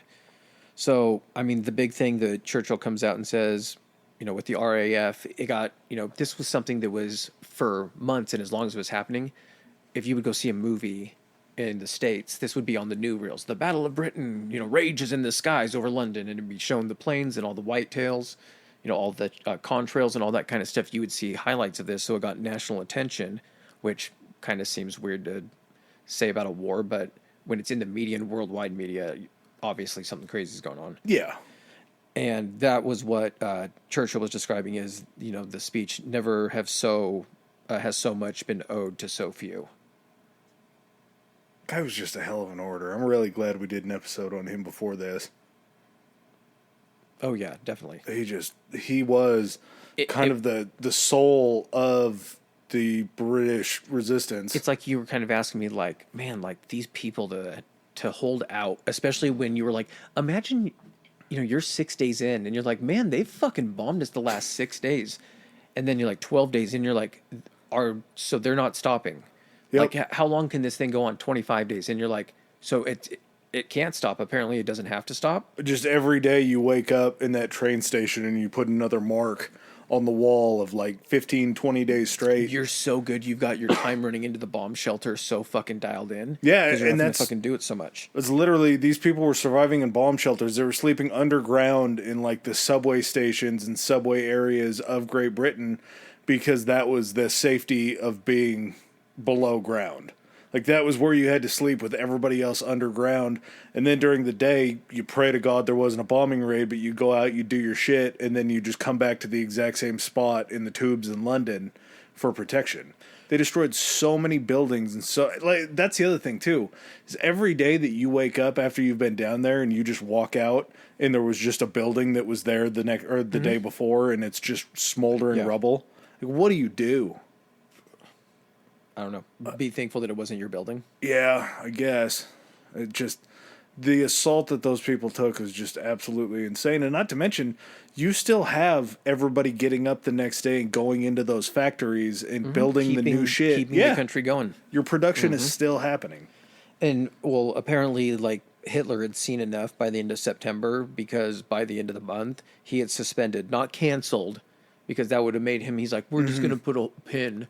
We're gonna put the pin in the sea lion and hold off on that for a little bit. Until 1941 was his well, plan. and then they were even, developing and building like barges and landing craft and to try to get soldiers across to have all of that stuff built up. So it's not like they weren't pouring, men and resources into that. It is pretty impressive to be able to win a mental war of attrition with Hitler. Mm-hmm.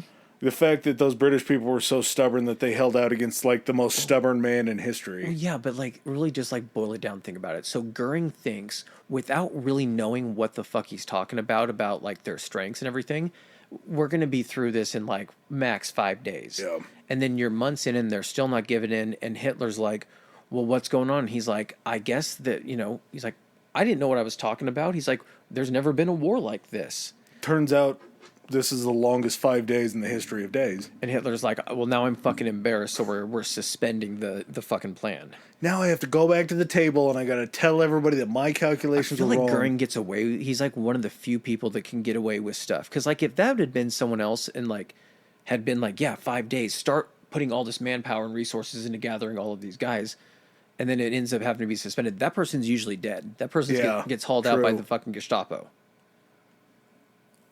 Yeah, their just strength and tenacity to be able to last as long as they did, and then sort of come back stronger.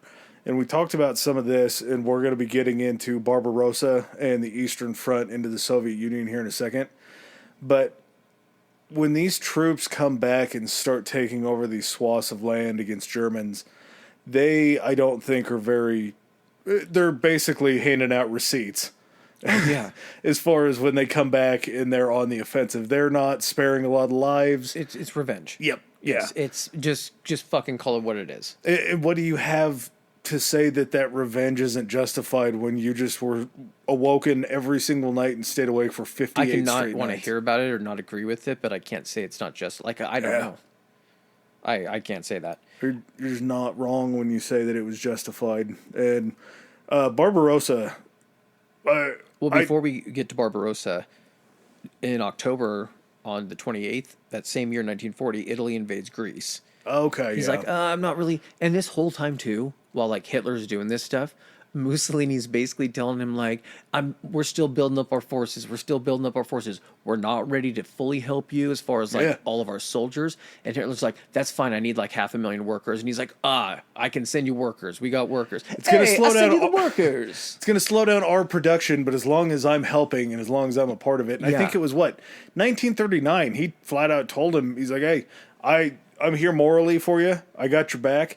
But if you want me to put any boots on the ground, it's going to take a while. Yes. And then he asked him for a bunch of shit, too. He's like, I need a lot more gas, a lot more steel. He's like, I need this, I need that. And Hitler's like, I'll send you what I fucking can. He's like, please just keep supporting me in the media and supporting me morally or some shit. How are you like a fascist ruler? Pen pal. Yeah, dude. How are you a fascist ruler that doesn't have a good enough army built up to be able to help? Just send thoughts and prayers. And that's where we see this tremendous botch job that they did on Greece that Papa Hitler had to come and clean up himself. He's like, but since I can't help you, I do have enough to try to take over Greece. And Greece is going to be great for us. We're going to control, that entire Gulf area. We're going to control just more of the Mediterranean. We'll be able to get more oil in. He gets down there, can't keep it up to finish. And then the Nazis have to end up coming in and helping him. Yeah, I don't know if that debate rages of Italian over Greek people as far as that goes, like who's better. Well, here's the thing, too, is I don't think it was like... I think basically what happened is the Nazis looked at the map and look at it real quick. Yeah. So you have Austria that they're in right now. What's between them and Greece? It's got to be like the Caspian Sea or something like that. It's Yugoslavia. Oh, so they I thought you were talking about the waterway, because the waterway was really important too. Yes. So they actually use that also as an excuse, being like, well, we'll come help you in Greece, but in order to get to Greece, we got to go through Yugoslavia. So they just take over and invade Yugoslavia, and then I think they end up invading Crete too. Oh, they invaded Crete afterwards, because that was the big deal, was...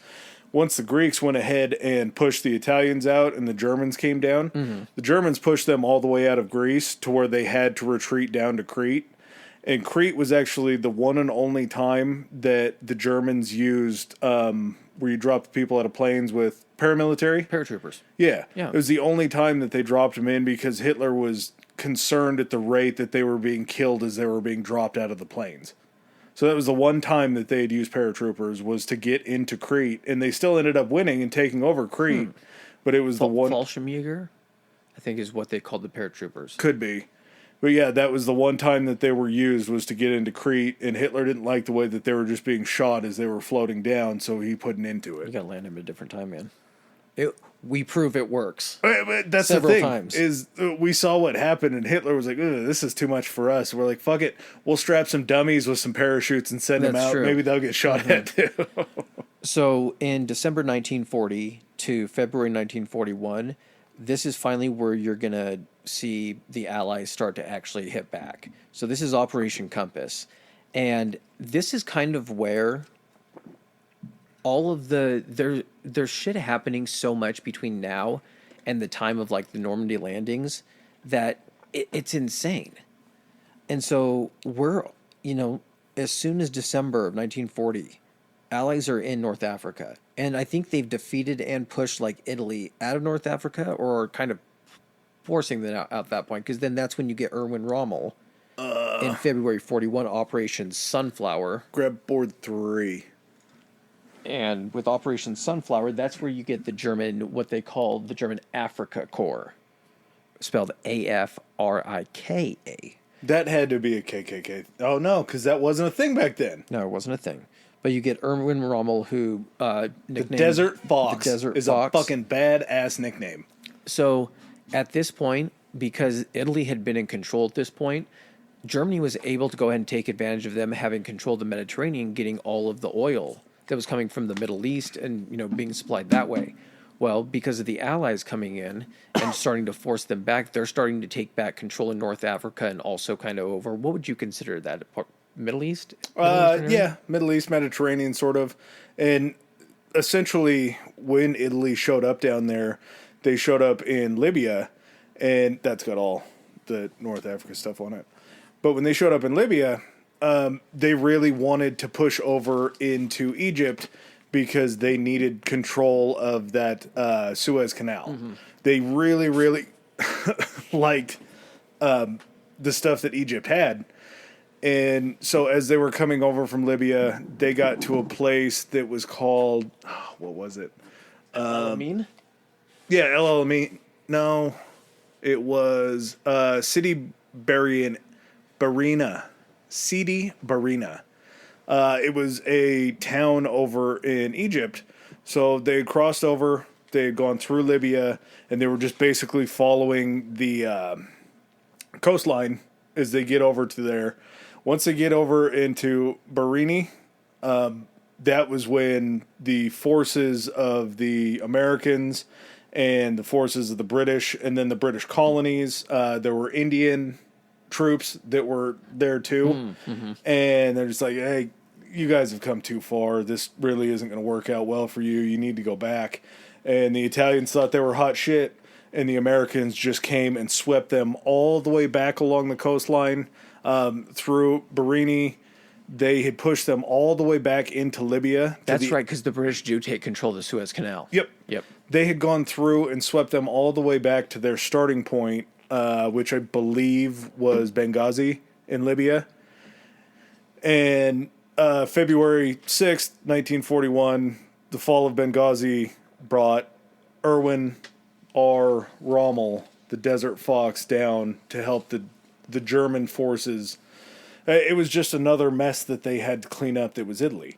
And it's so shocking that it just had to keep fucking happening this way to where Italy would go in there and they were probably decent at like causing a ruckus. Mm-hmm. But in order for them to be able to keep anything, they always needed Big Brother to show up and clean up their mess. And I don't know what Mussolini was doing as far as trying to guide his guys, but they just were never prepared. It was like they were never ready to get into the fight that they just kept getting themselves into.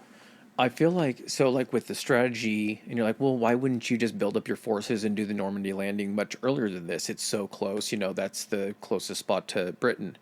That was also the most expected spot for it to happen. And at this point, you also have the building up of like the Atlantic Wall. So the Atlantic Wall starts getting built as soon as, the Nazis have taken over these areas. And you had such, you have such a long time between an assault that is kind of outside of like little small, like special operations assaults and missions. You don't have a full assault going on between Britain and France. It's basically just bombing each other back and forth and doing that kind of shit. So they're like, well, we got to try to find a way in to attack Germany. So they're like, okay, well, what we can do is we're secure here on Britain. We have a staging area. Yep. Why don't we have a second staging area? Because then we can open a two-front war coming up through what Churchill called the soft underbelly of Europe, which was like southern France, Italy, and all that. So it wasn't just about kind of like trying to deny resources like oil and all that kind of stuff. It was strategic in that manner, but it was also about opening up that second front. And it doesn't take long for Hitler to be in control of Europe, that he's pretty much conquered as far west as he can go. So he's not going to conquer Spain. He has an agreement with Franco and everything. He's taken France. They built some, like, they don't waste any time, like, converting France for war either, the portion they control. They built, like, crazy, I don't know, have you ever watched Nazi megastructures? No. You'll get fucking caught up in it for like a week straight. It basically shows you all the building projects that they did as part of World War II, like Hitler's like Wolf Slayer bunker. Dude, the amount of concrete that they used, they built some crazy submarine pens in France where they could bring in the U-boats to resupply, where they were protected from air raids. Like the roofs are like 40 feet of thick concrete. Jesus But Christ. it's just nuts. So, but like they're building all this shit as fast as they can. My point on that being is that they've already gone to the Atlantic on that side. So Hitler's like, what's it called? Liebentrop? Yes, Liebentrop. He starts to hear Liebentrop again. What is it? The Liebentrop? Living space. Living space. He's like, I can't go further this way. And his attention gets drawn back over toward Soviet Union. Well, keep Liebentrop in your head, because that's going to be something that I feel is... I don't know. I want to get your take on it. So, as Chris alluded to earlier, back on the Eastern Front, just a little rewind. The Soviets show up into Finland November 30th, 1939 for this winter war that happens. Finland just whooped the Soviets back all the way until March 12th, 1940, when a peace treaty is signed. Like Chris said, they took 9% of Finland when they were looking for 100. It was like the worst let's make a deal ever. Yeah. And once Hitler sees that and realizes, like, hey, we can't really fuck with Great Britain. They're pretty solid. We're not going to be able to really penetrate them. But Soviets, the guys that we have the non-aggression pact with, that thing that I signed and we made a real big deal about it, they're pretty weak. They just got beat by the Finns. So I wonder if we need to spread this Liebentrop idea. They got a lot of land up there. That's where he originally was going to develop it. That's why he took over Poland. That's why, and that was his plan the entire time. It's in Mein Kampf. Like, I feel like when he does these things of like making the non-aggression with the Soviets, playing nice with them and everything, they think that he's changed his game plan and he's come around to a different way of thinking. No, he's still trying to get to that same goal. Yeah.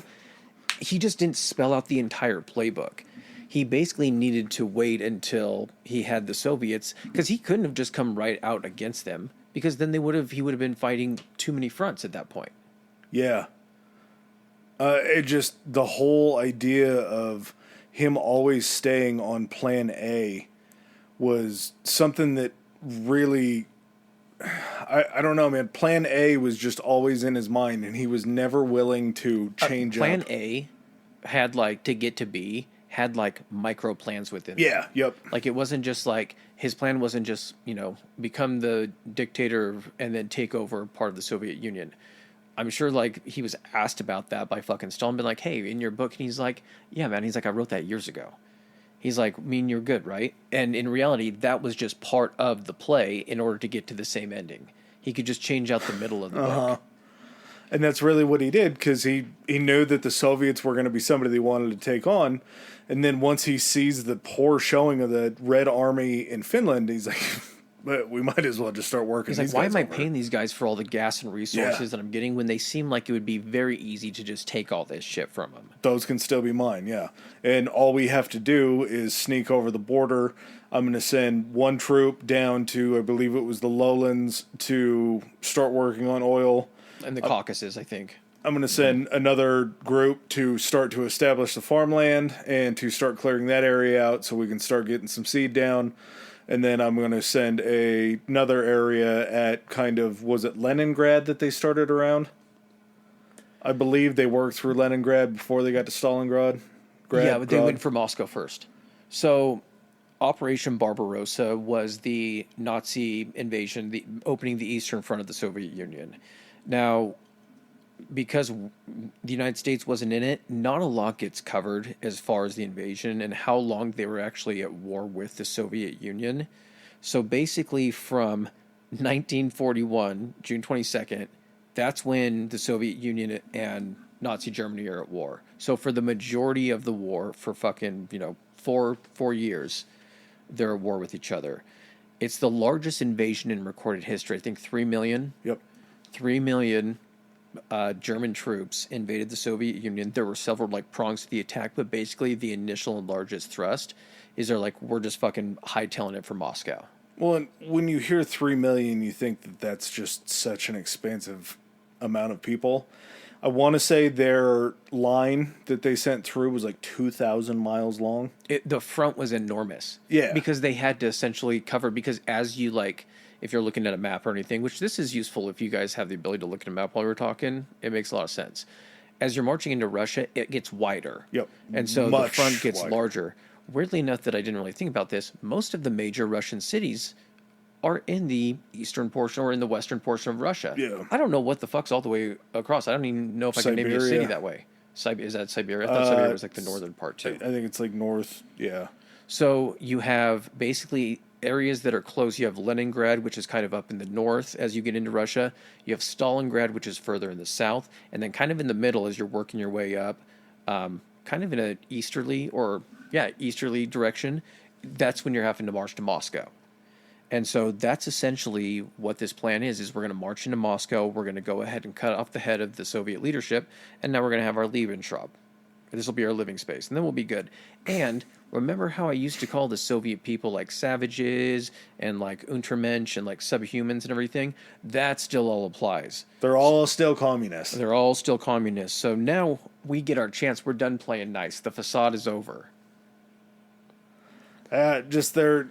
Which I think in the beginning, it seems like they probably were not wrong because the Soviets were weak. They did not have their shit together, and the Germans would just blast through, which is great.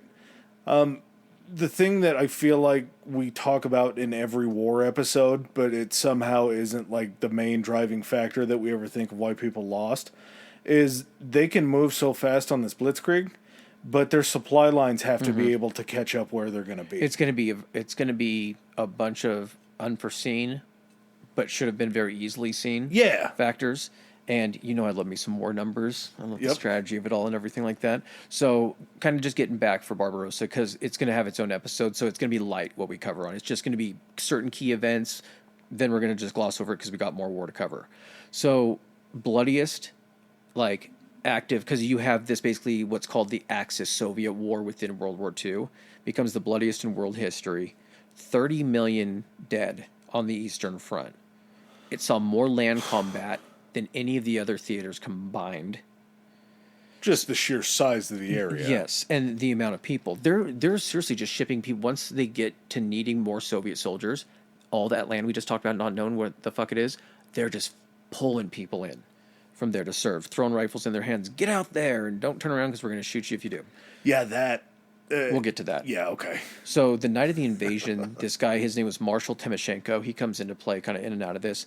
And then Georgy Zhukov. Zhukov is a major Russian general throughout this whole thing. Are those the two dudes that have the battle in Berlin to take the Reichstag? They end up meeting in Berlin because one was supposed to end up... Oh, yeah. And then the ones one was that Stalin plays against each other? Yes. Okay. Yep. Yeah, we'll get to that. Because he supports Zhukov, I think. So they basically send, the night of the invasion, they send out an announcement to all of the Soviet soldiers, and they say, do not do anything to in response to provocation. You are not to take any actions directly without like direct explicit from like or from Moscow. Well, I not to step on that, but something that we missed going into Poland was part of the provocation to come into Poland was the Germans had taken, I think it was like 10 or 15 people out of the prison camps, and they dressed them up in Nazi gear, and then they killed them right along the border. At like a German radio station. Yes. Or something like that. And they had reported that these German soldiers were fired upon by Poland and by the Polish forces, and that was the provocation for them to go into Poland. Okay. So I'm sure that Stalin, seeing that game that was just played, was like, hey, I'm sure they might be coming, but we can't have anything look like there was provocation. I know you guys are hot, but don't fire on anybody until you're ready. Yeah, he might have suspected a little bit, but had he suspected it even to a serious degree, he'd have a lot more forces on that front. Yeah, I think so. Because they were met, the 3 million were met by not too much smaller of a number of Soviet troops, were they? Yeah, they just weren't ready, though. So you didn't just have, so it was basically the Soviets, not just against the Nazis, but what you had as far as that combined force, the Axis force. You had the majority Germans, you had a bunch of Italians, you had Hungarians, Romanians, and Finnish people. All these people that, as much as they hate the fucking Nazis that just took them over, they hate the Russians even more. Yeah. And I'm sure a bunch of them were conscripted and being like, guess what? One of the advantages now that you're part of the Nazi Empire is you get to fight for us in the Eastern Front. Well, they didn't give the Italians any ammo, probably, for their own safety. They had Spanish support, too. Not, I don't think manpower, but they had material support from Spain. Yeah, Franco was just paying back the bill for the Spanish Civil War. So, like you're saying, the invasion flaws, they just take so much fucking land and move so quickly through this. First of all, they're having to spread out, but the main thrust is going toward Moscow. They basically get to a point where, just from a mileage perspective here, so they've been really successful when they're not going like really long distances. Like here's an example. Berlin to Paris, 656 miles. Still a pretty significant distance, but not super far away from German territory. That's Berlin. That's not even the border with Germany. Well, and going through all of the fighting to get there, I think it was like less than 9 months. Yeah. Then you have Berlin to Vienna, Austria, where they first go in. It's only 423 miles away from Berlin, not even the border of Germany. Then you have Berlin to Warsaw in Poland, 356 miles. To get to Moscow, Berlin to Moscow is 1,136.9. I'll round it up, 1,137 miles. So you're going almost double the distance that you had to march into Paris and have that logistics. So I don't think the part of their mindset was able to anticipate, first of all, how quickly they would outrun their supply lines. Because they get all the way within, I think, sight of Moscow to where they can see the Kremlin, the domes, and basically the invasion force stalls. But what would have happened when they got to Moscow? Oh, it would have been guerrilla warfare. No, they wouldn't have found anybody. Oh, that's right. It did. That's right. Because they moved all the industrial and everything around Moscow and the Kremlin. They moved it west. So they did end up sending a force. I remember we talked about this, didn't we? They did send a force into Moscow and run around, and then someone lit fires and tried to trap them in there, right? Yeah, but there was nobody really to trap besides, unfortunately, the civilians that were there. Well, and here's the thing, too. The entire way that they're marching into Russia, usually you'd march into countries like in Dunkirk when they had to evacuate all the British expeditionary forces. They had to leave all of their equipment. Trucks, tanks, guns, all that kind of stuff. Russia's like, no, motherfuckers, scorched earth. They're literally destroying everything between them and Moscow as the Germans. There's no equipment for them to use.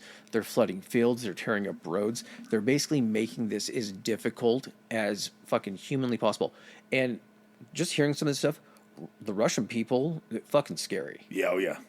Just as far as like a hardy fucking people, god damn. You live that long in the cold, it's going to do something to you.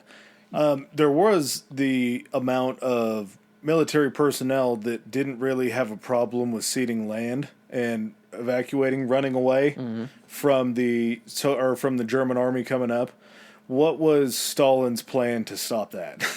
Oh, well, we get to that with with Stalingrad. Oh, that didn't happen till then? I thought it had happened before that. There probably was, but Stalingrad is one of like the huge examples of it. Okay. It's not one step backward or something like that. Yep. Not one step backward.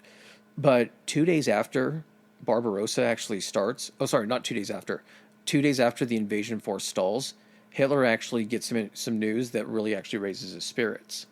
He hears that the Japanese have bombed the American Pacific Fleet at Pearl Harbor. If you want to pause the episode here, if you're not completely familiar with it, pause now, go back, listen to the Pearl Harbor episode, and you're back. So this is what ends up getting America into the war. And at this point, I believe, is it within a couple days, they declare war, America declares war on Japan. Very next day. The very next day, Germany declares war on the United States. Yeah. Did you know that the United States was not the first country to declare war against Japan? The British hadn't they? They had declared war 9 hours earlier because the news that reached Great Britain and the time difference was enough to allow Churchill to get out there 9 hours before Roosevelt gave his speech. And so Churchill had snuck in and declared war on Japan even before America had. He looked like the ultimate fucking wingman. Yeah, he did. Looked like, hey, they fucking just hit as we're staggering backwards. He's the guy that jumped in the middle of the fight and punched the guy that punched you. Yeah, he wanted to be in there. It's like, I got you. I got you, buddy. How brilliant is that when you're trying to court America into the war, and then once it finally touches America, you're the first one in to declare war. Be like, hey, man, if you even want to take a couple days, that's cool. I just want you to know we're here already. So during Barbarossa, there was also the Siege of Leningrad where he'd sent the force up there. Siege of Leningrad ends up lasting almost like, ends up being almost like 3 years. It's a total of, is that 800? Yep.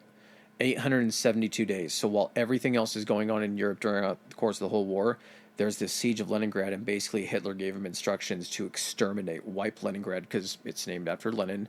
There's this weird symbolism that Hitler thinks that's what's going to apply to Stalingrad. He's going to take the namesake city of Stalin, and it's going to be this huge demoralizing thing, which it probably would have been. Probably. So it was blocked off and bombed, and just as far as Leningrad, this is all I'm going to say about it, ended up being about 1 million civilian dead. 800,000 starved. Just because of, like, they surrounded the city and didn't let anything in. Insane. So in summer, again, stuff's going to kind of, as winter happens and everything, basically everything slows down on the Eastern Front. German Nazis there are basically just trying to regroup and survive and get their supply lines. There's really no offensive going on. And the Russians are smart enough to know, well, first of all, you don't start a land war in Asia. And then secondly, you don't fucking launch an offensive during the wintertime. Unless you're like the Mongolians or whoever it was that ended up winning over there. That's true. But the one thing that I feel like Hitler was very well trained, I think, in this idea of the Blitzkrieg. Mm-hmm. But the natural enemy of the Blitzkrieg... I don't even think well-trained. I think he just, like, it worked a couple times. It was novel. It was something new that nobody else had really seen. It had always worked, and it was like the ace in the hole. Yeah. Why can't... just Blitzkrieg. Well, we can't just Blitzkrieg for 1,000 fucking miles. You can, to a certain extent, if you're able to keep those supply lines up. No, you can't, and we're going to discuss why you can't. We won't, but the natural enemy to the Blitzkrieg is going to be close combat fighting. And the biggest issue that he runs into with Leningrad and then eventually in Stalingrad is he sends the Luftwaffe in to just bomb the hell out of the city. Now, that seems like it would be an effective technique to then swoop in and start clearing out. But all you did was create rubble to where you have to go through and clear these places room by room, and you can't run a blitzkrieg when you have to go and do that. When your tanks can't even get down the streets, exactly. It's all marching. You're clearing house to house. Exactly. So you're like, it's a product of your own success. And it's their house. Exactly, yeah. So you can be walking down these streets, and they have these sniper positions up all over the city to where they're picking people off left and right. Now, they're not taking out entire flanks. There's a movie called Enemy at the Gates. Have you seen it? Mm-mm. It's got Jude Law and Ray Fiennes in it. I'm not sure if the casting is great and everything, but the story is of this guy named Vasily Zaitsev, and he's a sniper during the Stalingrad. Okay. Battle of Stalingrad, and basically just like he's picking off German, they get credit for picking off German officers and all this kind of stuff. But basically with Stalingrad, prior to that, you basically have in the summer of 42, it starts kicking back up. The thaw happens. They can start, because in the spring, stuff is still so wet and muddy. You can't move armor and stuff. So you have to wait till it kind of dries up. So the Nazi offensive, they're like, okay, Moscow didn't work out, I guess. Let's actually go secure some oil. So they actually head for the Caucasus, which are kind of in southern Russia. The lowlands, probably. Yeah, kind of like, I think the Caucasus, isn't that region kind of around the Black Sea? Could be. I think is what it is. So he's like, we need oil for the war effort and everything.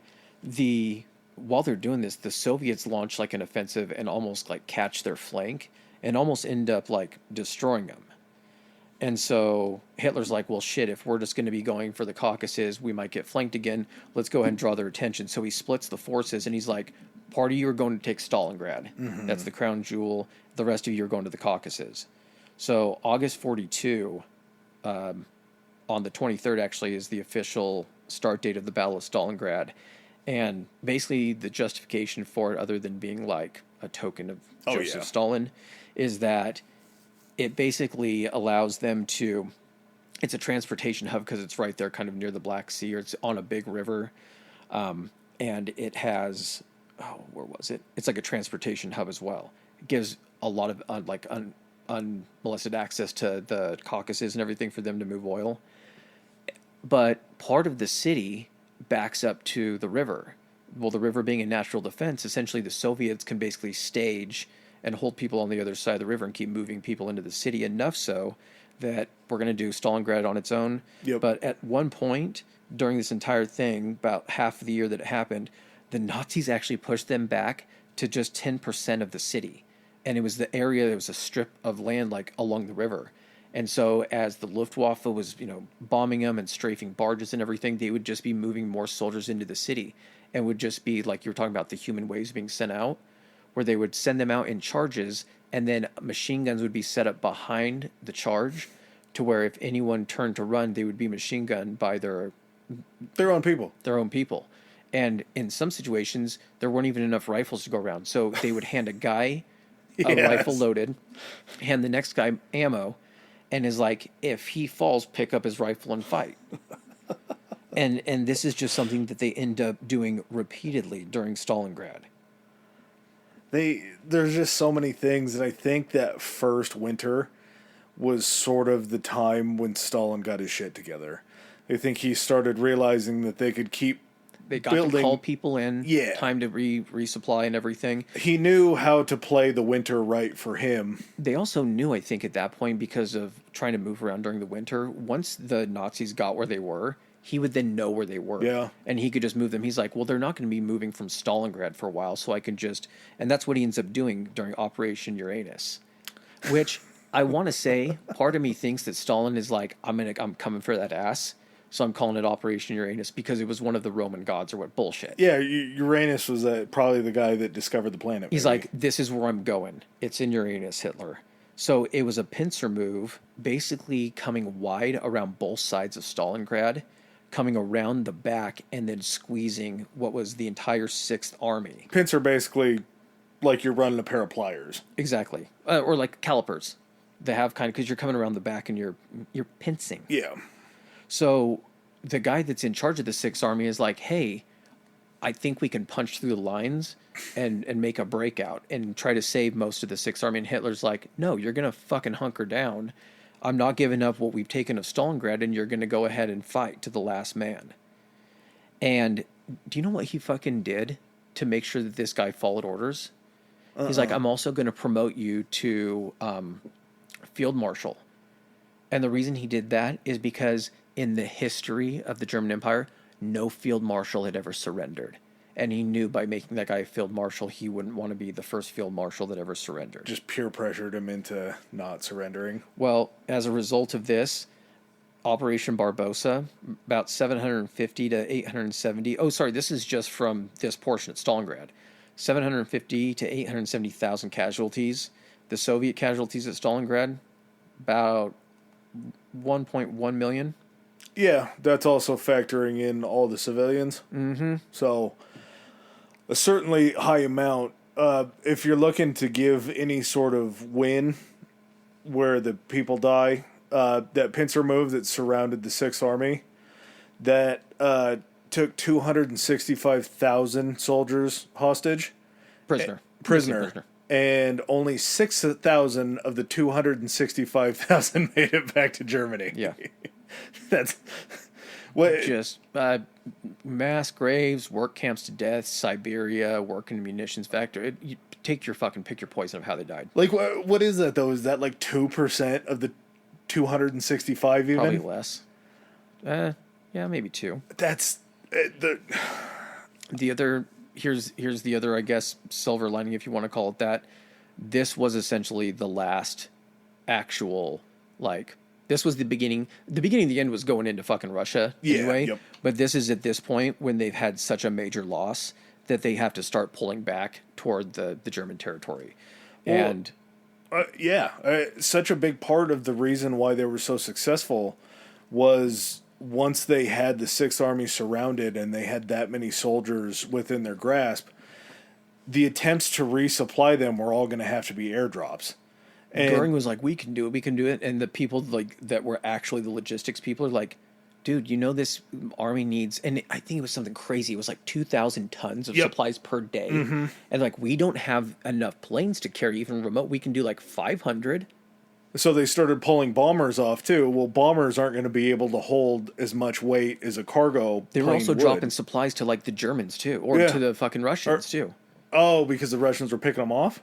No, because the planes coming in, they were still getting under fire by anti-aircraft fire. They weren't always able to. They had to stay high enough to drop supplies and to not get hit. They were dropping them like wind picks up, carry supplies.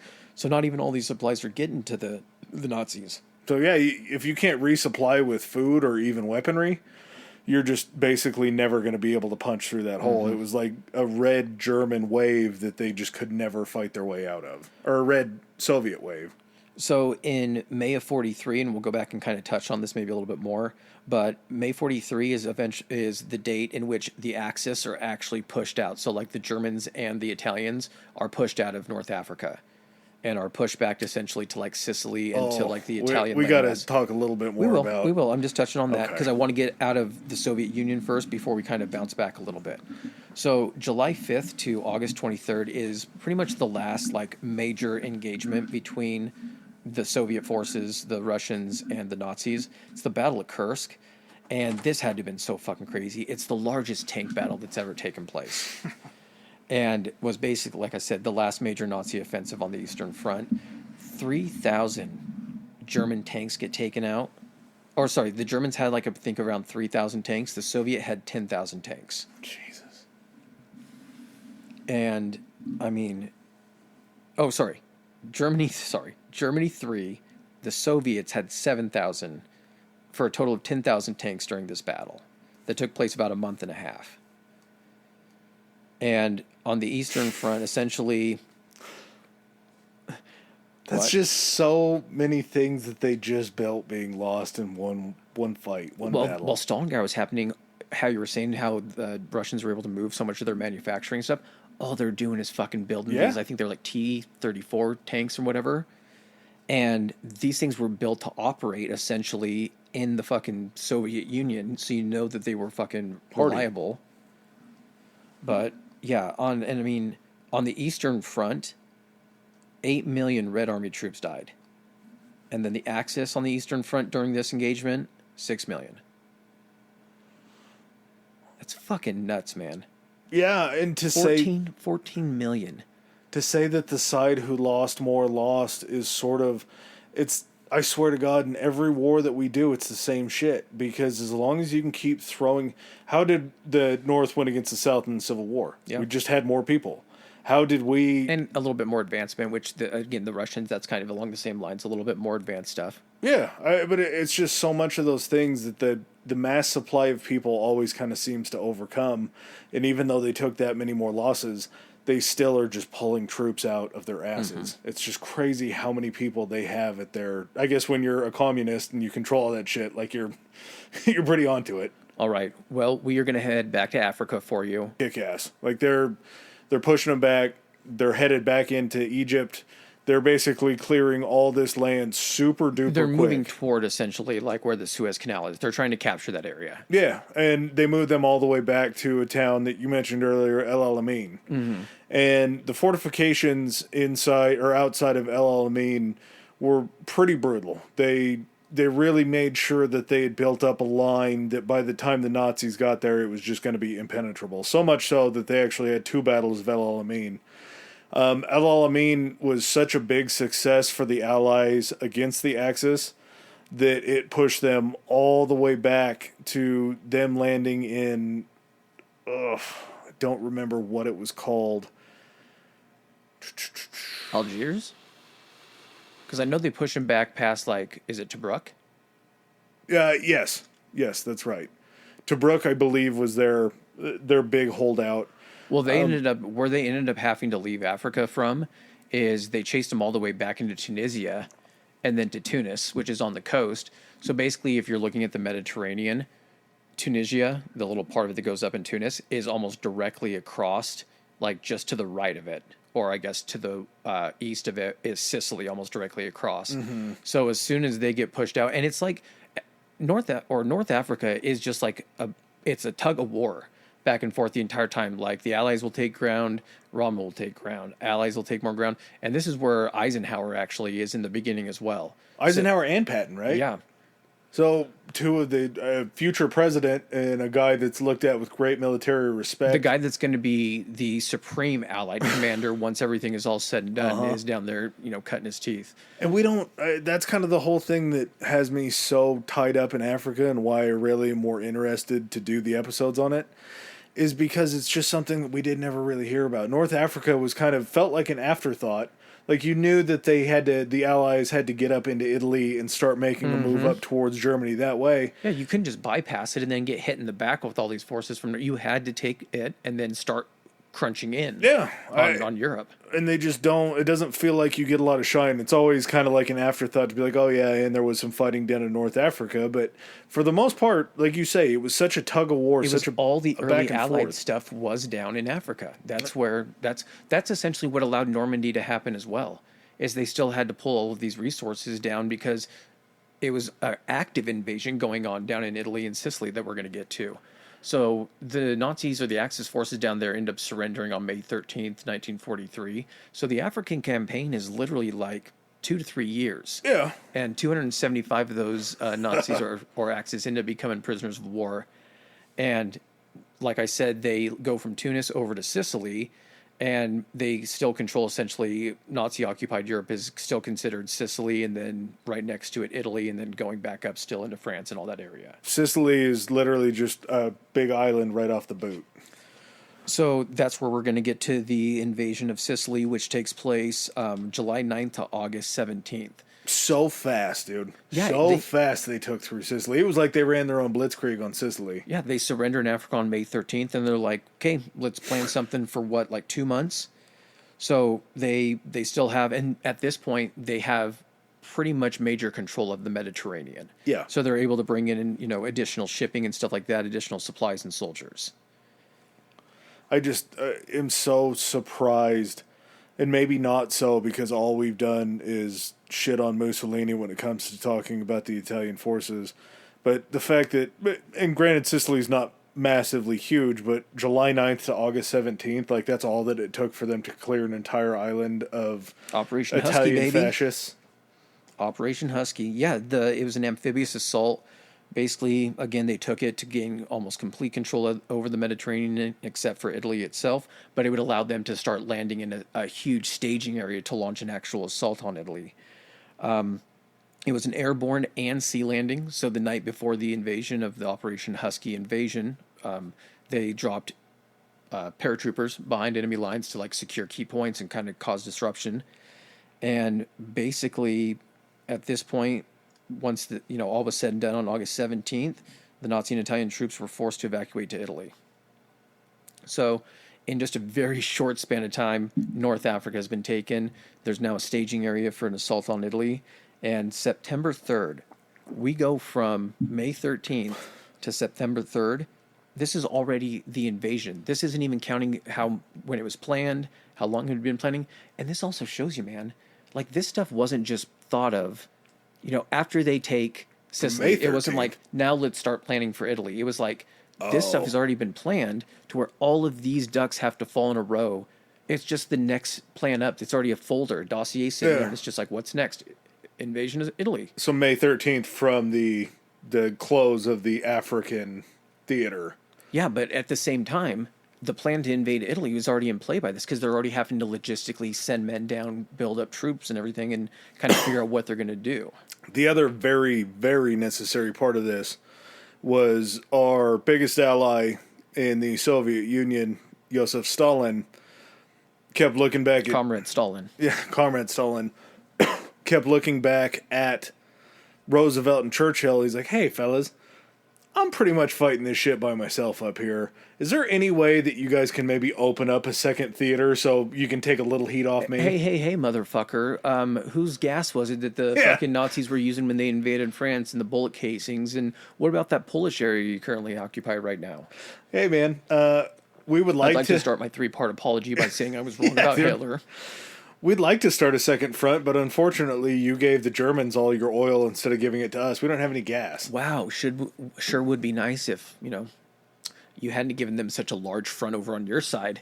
Maybe rein them in a little bit. Yeah, but it did open up a legitimate second front in, I guess you would call it Europe, but just on the other side where they're going to have to start pulling. And I think probably right around then was when things started going south, because that's what, August or September 3rd. Things probably started to get a little cold up in Russia, so maybe that was a little turning point for them too. Well, big development that happens before that on July 25th. That's Mussolini bye-bye day. Mussolini gets a vote of no confidence in Prime Minister Mussolini. He's arrested on July 25th. So before the Allies have even stepped foot in Italy proper, I guess what you would say the actual landmass, he's out. The war got too close. Mm-hmm. It got too close to the homeland, and the king called that no confidence order. Do you have anything about how Mussolini ended? I think we should.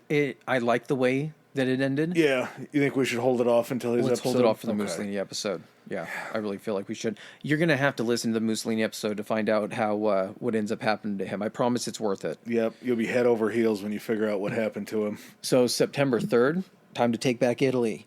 So the Allied invasion of Italy, September 3rd, 43, was the opening of the Second Front. And they landed at a place called the Main Landing. I mean, there were a few different ones. Was at Salerno. And so if you're looking at a map of Italy, Salerno is basically directly north of Sicily. And a couple other places they landed. There's a tiny little gap. I'm not sure what it's called, but it's between Sicily and the little peninsula that comes off Italy. Mm-hmm. Part of the troops landed there. And then there was also landing a little bit further to the east. So there was a 3-point landing. And basically when they got there, southern Italy is, completely in Allied control. It was called Operation Avalanche, I think, was the invasion. And by October of 43, southern Italy is completely under Allied control, up to where these Germans have established basically 6 different defensive lines, like the Gustav line and a bunch of other ones. The Gustav line was one of 3, I think, that they had in the same area. That went from coast to coast, yeah. Around. And when I say lines, it's defensive fortifications, but also probably rivers, mountain ranges, stuff like that. That's hard to choke points. You have to move your natural kind of issues for them. But it's just so funny how the Germans started this whole thing just walking through areas. Mm-hmm. And then as the Americans and the Allies start pushing up through Italy, very much the same. They're just walking through these areas and taking them. There's still fights and there's still gunfire and all that kind of stuff. But it was just Italy was so unprepared, even though the fighting was so close, to protect anything that they had. So if you're looking at a clock, if basically between the 1 o'clock and the 5 o'clock, maybe 6 o'clock, all that's starting to shrink in. Yep. Back toward Germany. So that's what's getting pushed up right now. So as they control this now, this is again in October of 43. So D-Day doesn't happen until June of 44. So the Italian campaign, it doesn't really stall or anything like that. It's just if you're looking at Italy, it's pretty skinny. So like these defensive lines are taking time to get through. And It's they basically sort of it's the last defensive area before you're up through Italy and into like Germany. yeah, you're getting close on that way. Part of the reason the Gustav line was really big was it pushed them into something that you wouldn't think about was a big deal, much like Russian winters were a big deal. Mm-hmm. Italian winters, it just rains. So as it's raining and it's washing out any of your roads or anything like that, as you're trying to move troops and you're trying to move any sort of tanks or anything like that, any sort of big ammunition, anything heavy. yeah, you're not able to move over it because you have just basically mud that's going to stop you from your advances.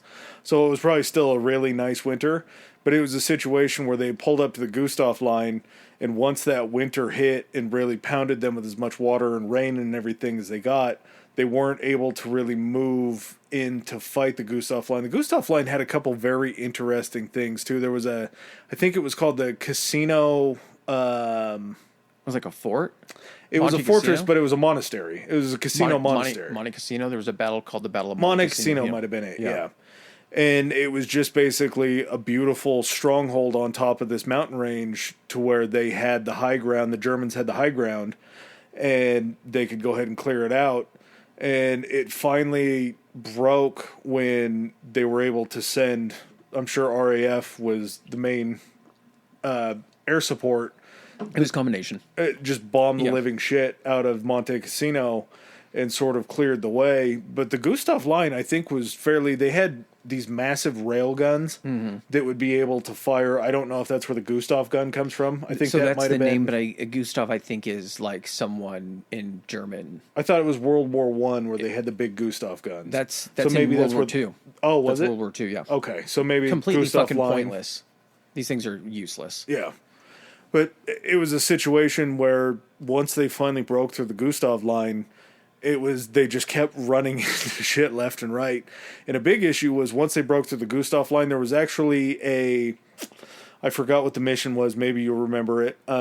They sort of did like we did during the Korean War where we snuck up past the line in the water. And then as we landed there, we took over a port city. So as the Gustav line was finally broken through, the forces that were in the port city had a choice to either move up towards Rome and occupy Rome, or to cut across Italy and take all the retreating lines off of the Gustav line from the Germans. Well, they decided to go over and occupy Italy. Italy had been evacuated. Rome. Yeah, Rome had been evacuated at that point. So instead of being able to take all these Germans hostage, they allowed them to retreat from the Gustav line up to, I think, the Gothic line was next? Something like that. But at the same time, from a strategic, you're essentially you're now in control of Italy. You are, but... I don't think it would have taken much to secure it, but maybe they didn't know the strength of, the forces that were holding Rome. It still could have been a pretty, a battle or something like that. I just think at that point, I'm not sure why they didn't try to close off those pockets to try to kind of like encircle them or anything like that. Yeah. They might not have landed enough guys to take out that many, to take on that big of an army. Because again, this was, I think Rommel was still in the picture of helping to kind of oversee this stuff. They still knew it was dangerous. Gave up in North Africa. So during this time as well, like we said, there's going to be a whole almost a year leading up after the invasion of Italy up to D-Day. And this is all just basically build up. There's still strategic bombing going on. It's being handled by day by the United States Air Force. And then at night, the Brits have it fucking down for nighttime bombing. So we're constantly bombing places in France, Germany, any of these strongholds, trying to kind of soften this up. And that's all it was. This was just like body blows. We weren't going for a knockout, but as many times as we could hit them in the liver or the ribs or anything like that anything to weaken morale and to weaken, their ability to make war. And at the same time, when we talked about during the D-Day and Operation Overlord, this had been in play for a long time because they had to build up so much equipment and manpower. At the same time, we got Operation Fortitude going on with all of the misdirection and everything. So go back and listen to that because we're getting ready to talk about D-Day. Just glance over it. But so we have the build-up to Overlord, and on June 4th of 44, that's when the Allies make it to Rome. So that's the operation. So I feel like they coincided these to almost also be part of a feint, being like, the Allies now have Rome, they're getting ready to march on us up this direction to try to pull resources away from the Atlantic side where this operation, because of course there's communication going on between the Allies. Yeah, there was something sort of funny that happens before the end of the German surrender in Italy, but they finally passed through, it was called Operation Olive, that broke finally through the Gothic line. And once they broke through there, it was basically to get up into northern Italy. And there were two towns. The two towns escape me. What's the one in Italy that starts with a V? Vienna? Vienna. Isn't that Austria? Or are there two of them? Venice. Venice. Yes. Ah, Venice. One of them was Venice. The other one was another town. And Churchill was like, hey, let's go. Let's take these areas. We need to get these areas. And basically, it was Great Britain and Churchill asking to go up and start clearing those areas because they had eyes to continue occupation after World War II. Mm-hmm. And the Americans are like, yeah, man, we know what you're doing here. Like, this is the Lawrence of Arabia thing where he had the, I can't remember what not the Sultan's son, or it might have been the Sultan's son. I can't remember what they called him. But he was like, if you get up to this area, it's going to give you a better bargaining chip against the British. Yeah. Like he was sneaky fucking Churchill goddamn limey bastards. Very greedy wanting to get up in that area because he had a good amount of feelings. At the same time, I'm not going to say that he's been fighting this war the longest. So Winnie, whatever you need, baby. It just makes me laugh because to think about, like, we're basically over the hump to knowing that this is going to end, and it's going to end in Allied favor. So Churchill is, even though that's happening, and I don't know if this was after D-Day they finally broke through, because the German surrender in Italy wasn't until April 29th in 1945, which I think was the total... That's when essentially the last hostile forces. Okay. So because they had them pushed up like further, and there were also soldiers in Italy fighting in Germany. And all that area and like Eastern Front and shit. It was really just like, finally, we're going to win this, but I'd like to have some extra shit after we win. If the people overthrew Mussolini, the fact the king is just like, yeah, we're good. We're done. Like, I don't get that fucking part. Well, he's still, even after he kicked him out, they still had like an Italian civil war. Oh, that's true. So that was still we come to the big day, June 6, 1944. If you don't know what this is, pause this, go back and listen to the 2 D-Day episodes. You'll thank yourself. Normandy, France, 180,000 Allied troops make it ashore that day. And we hit Omaha, we hit Gold, we hit Utah, we hit Juneau, and we hit Sword. And after establishing a foothold, basically on mainland Europe, there's a 6-week buildup that takes place before, and it basically during the operation, you know, if you've gone back and listened to the episode, you already listened to it. So during the operation, it was to establish essentially not only a beachhead, but then also kind of a protected area surrounding it to where they could use what are called the Mulberry Harbors to bring in enough equipment. Again, you're going to starve your army if you don't have the logistical support. We just talked about that in the Soviet Union.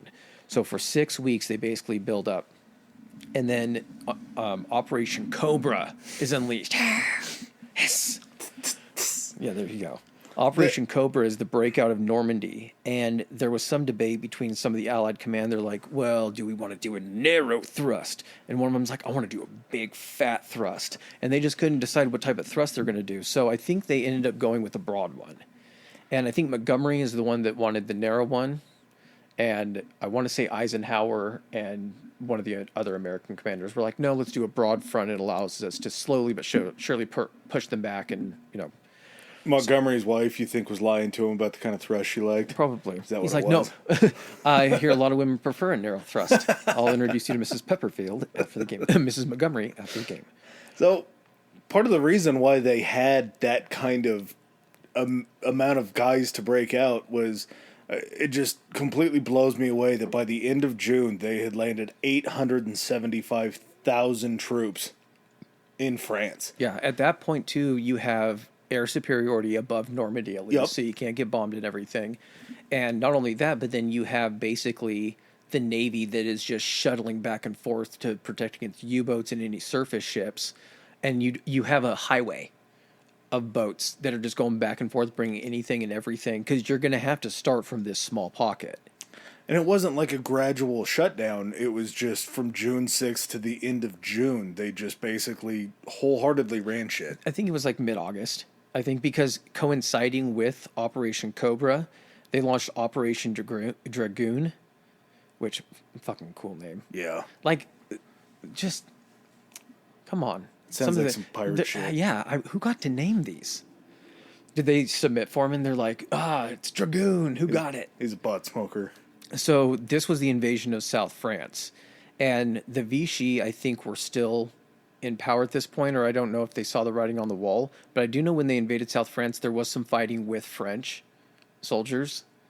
And at one point earlier in the war, remember, didn't they have to bomb the French fleet that was at Vichy France to keep the Nazis from getting it? Because they're like, hey, sail it over to friendly waters. And like, we cannot. We want our boats here.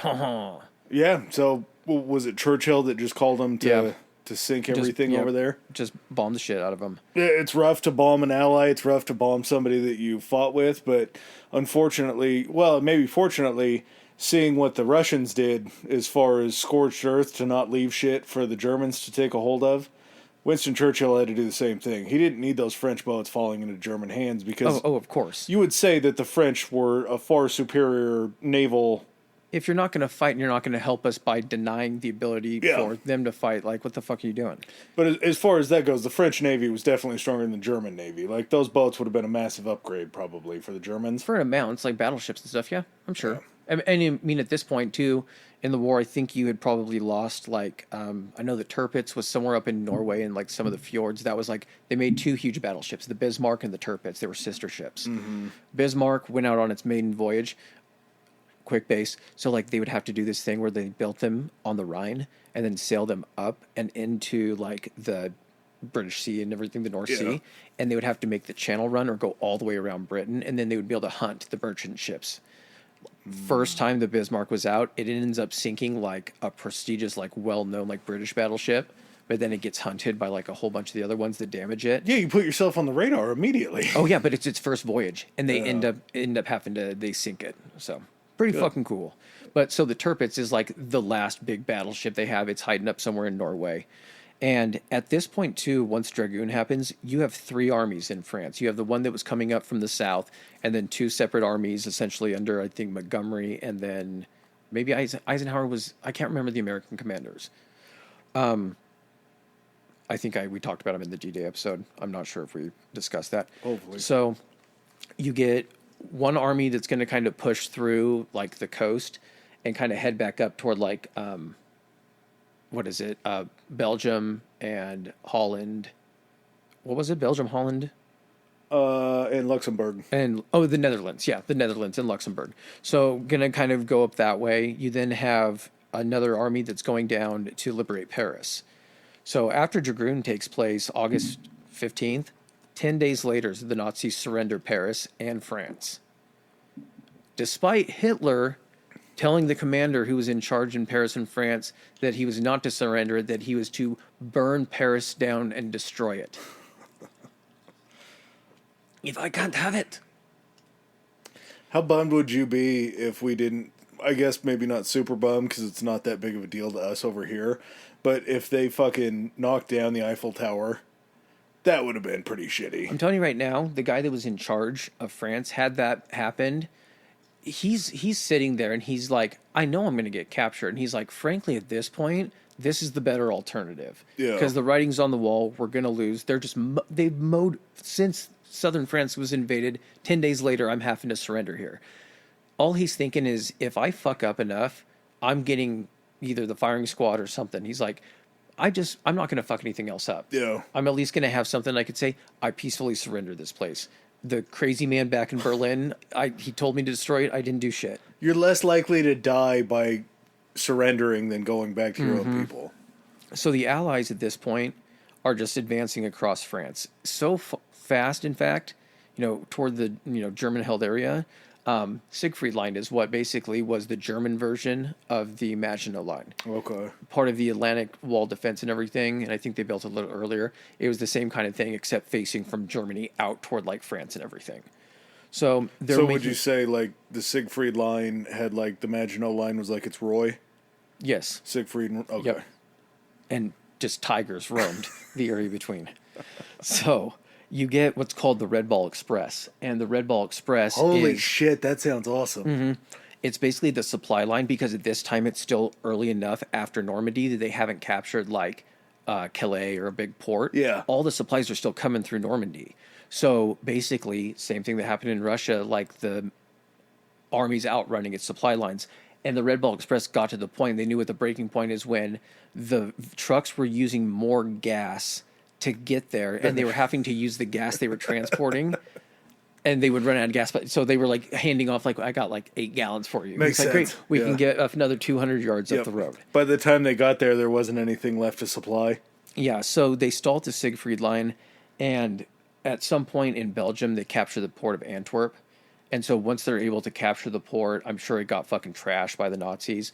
They have to demine the waters and do all that kind of shit. Once they get that, because Belgium, they're up by that line already. You can see right there. They're up by Germany. They're able to resupply much closer.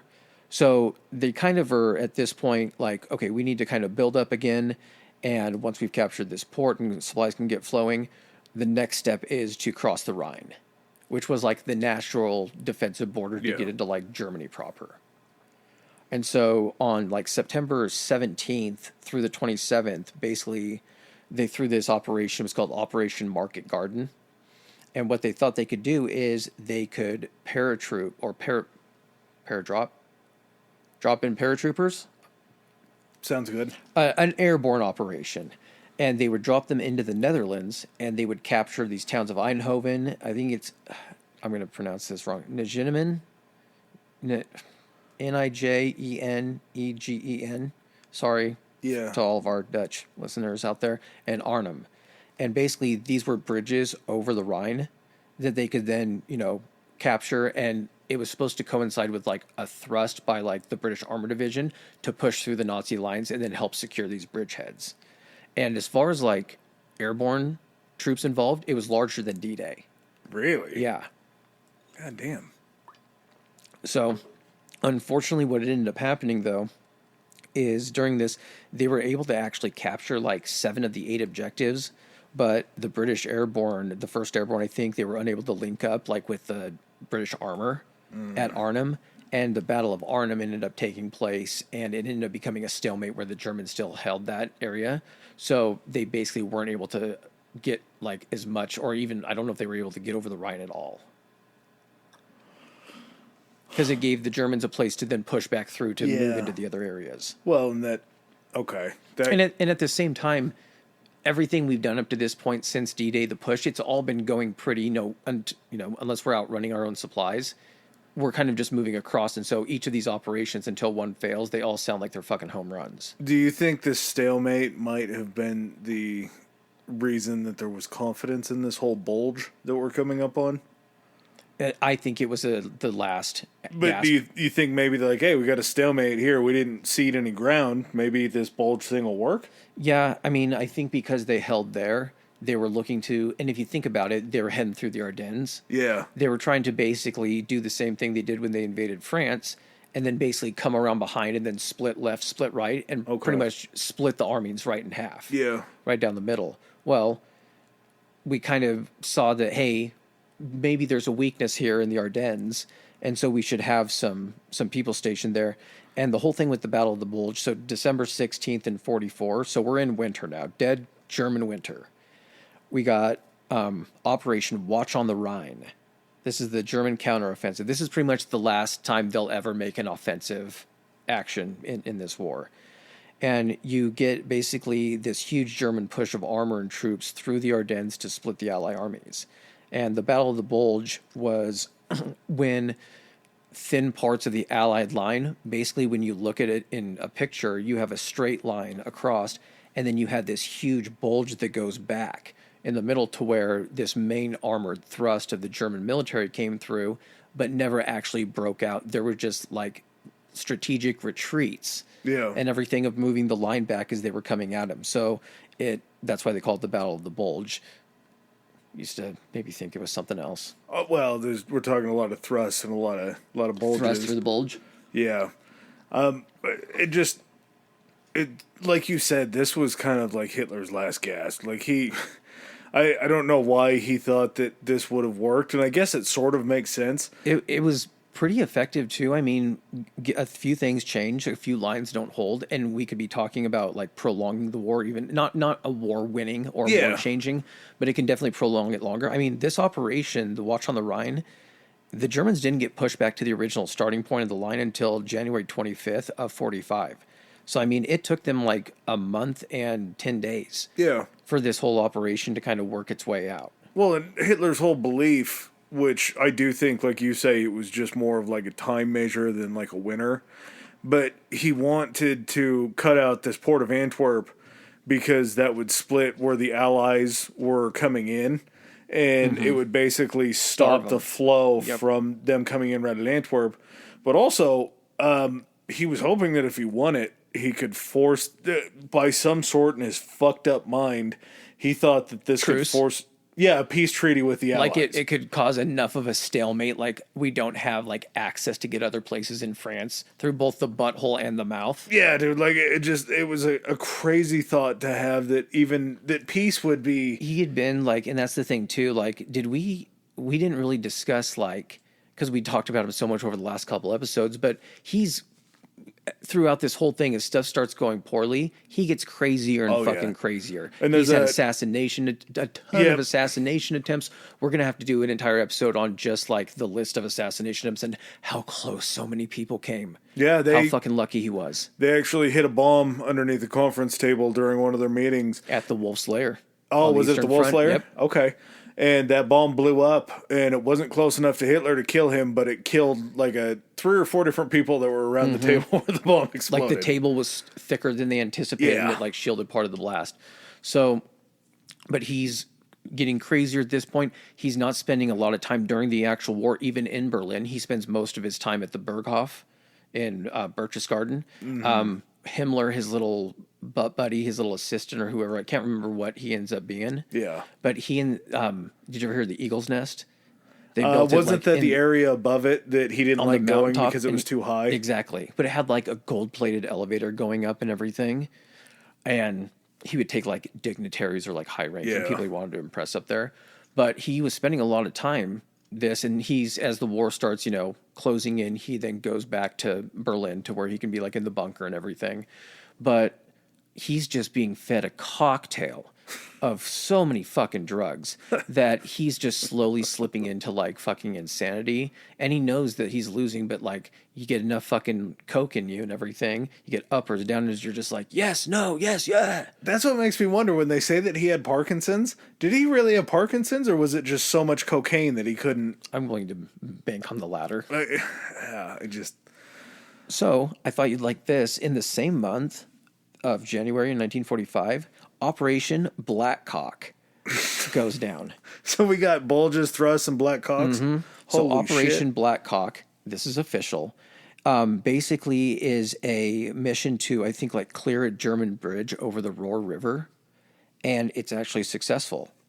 And on February 23rd, because they're able to get across this, 280,000 Nazi prisoners are taken in the Battle of the Rhineland.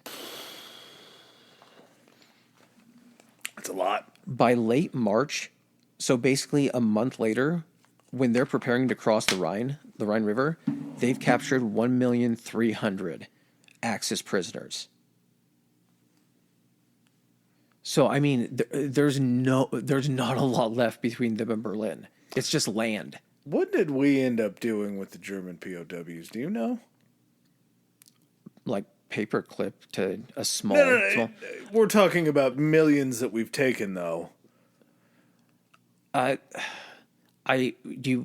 Honest answer, they were probably a bunch of them were mistreated, but in comparison to the Japanese holding POWs and the Russians holding POWs and the Germans holding, I think I'll say this: there are a lot more stories about these guys turning themselves in than about allies turning themselves over to Japanese and Russian or like German troops. Do you think though, when the war was over, eventually we just let them go back to Germany and Italy? Really? Yes.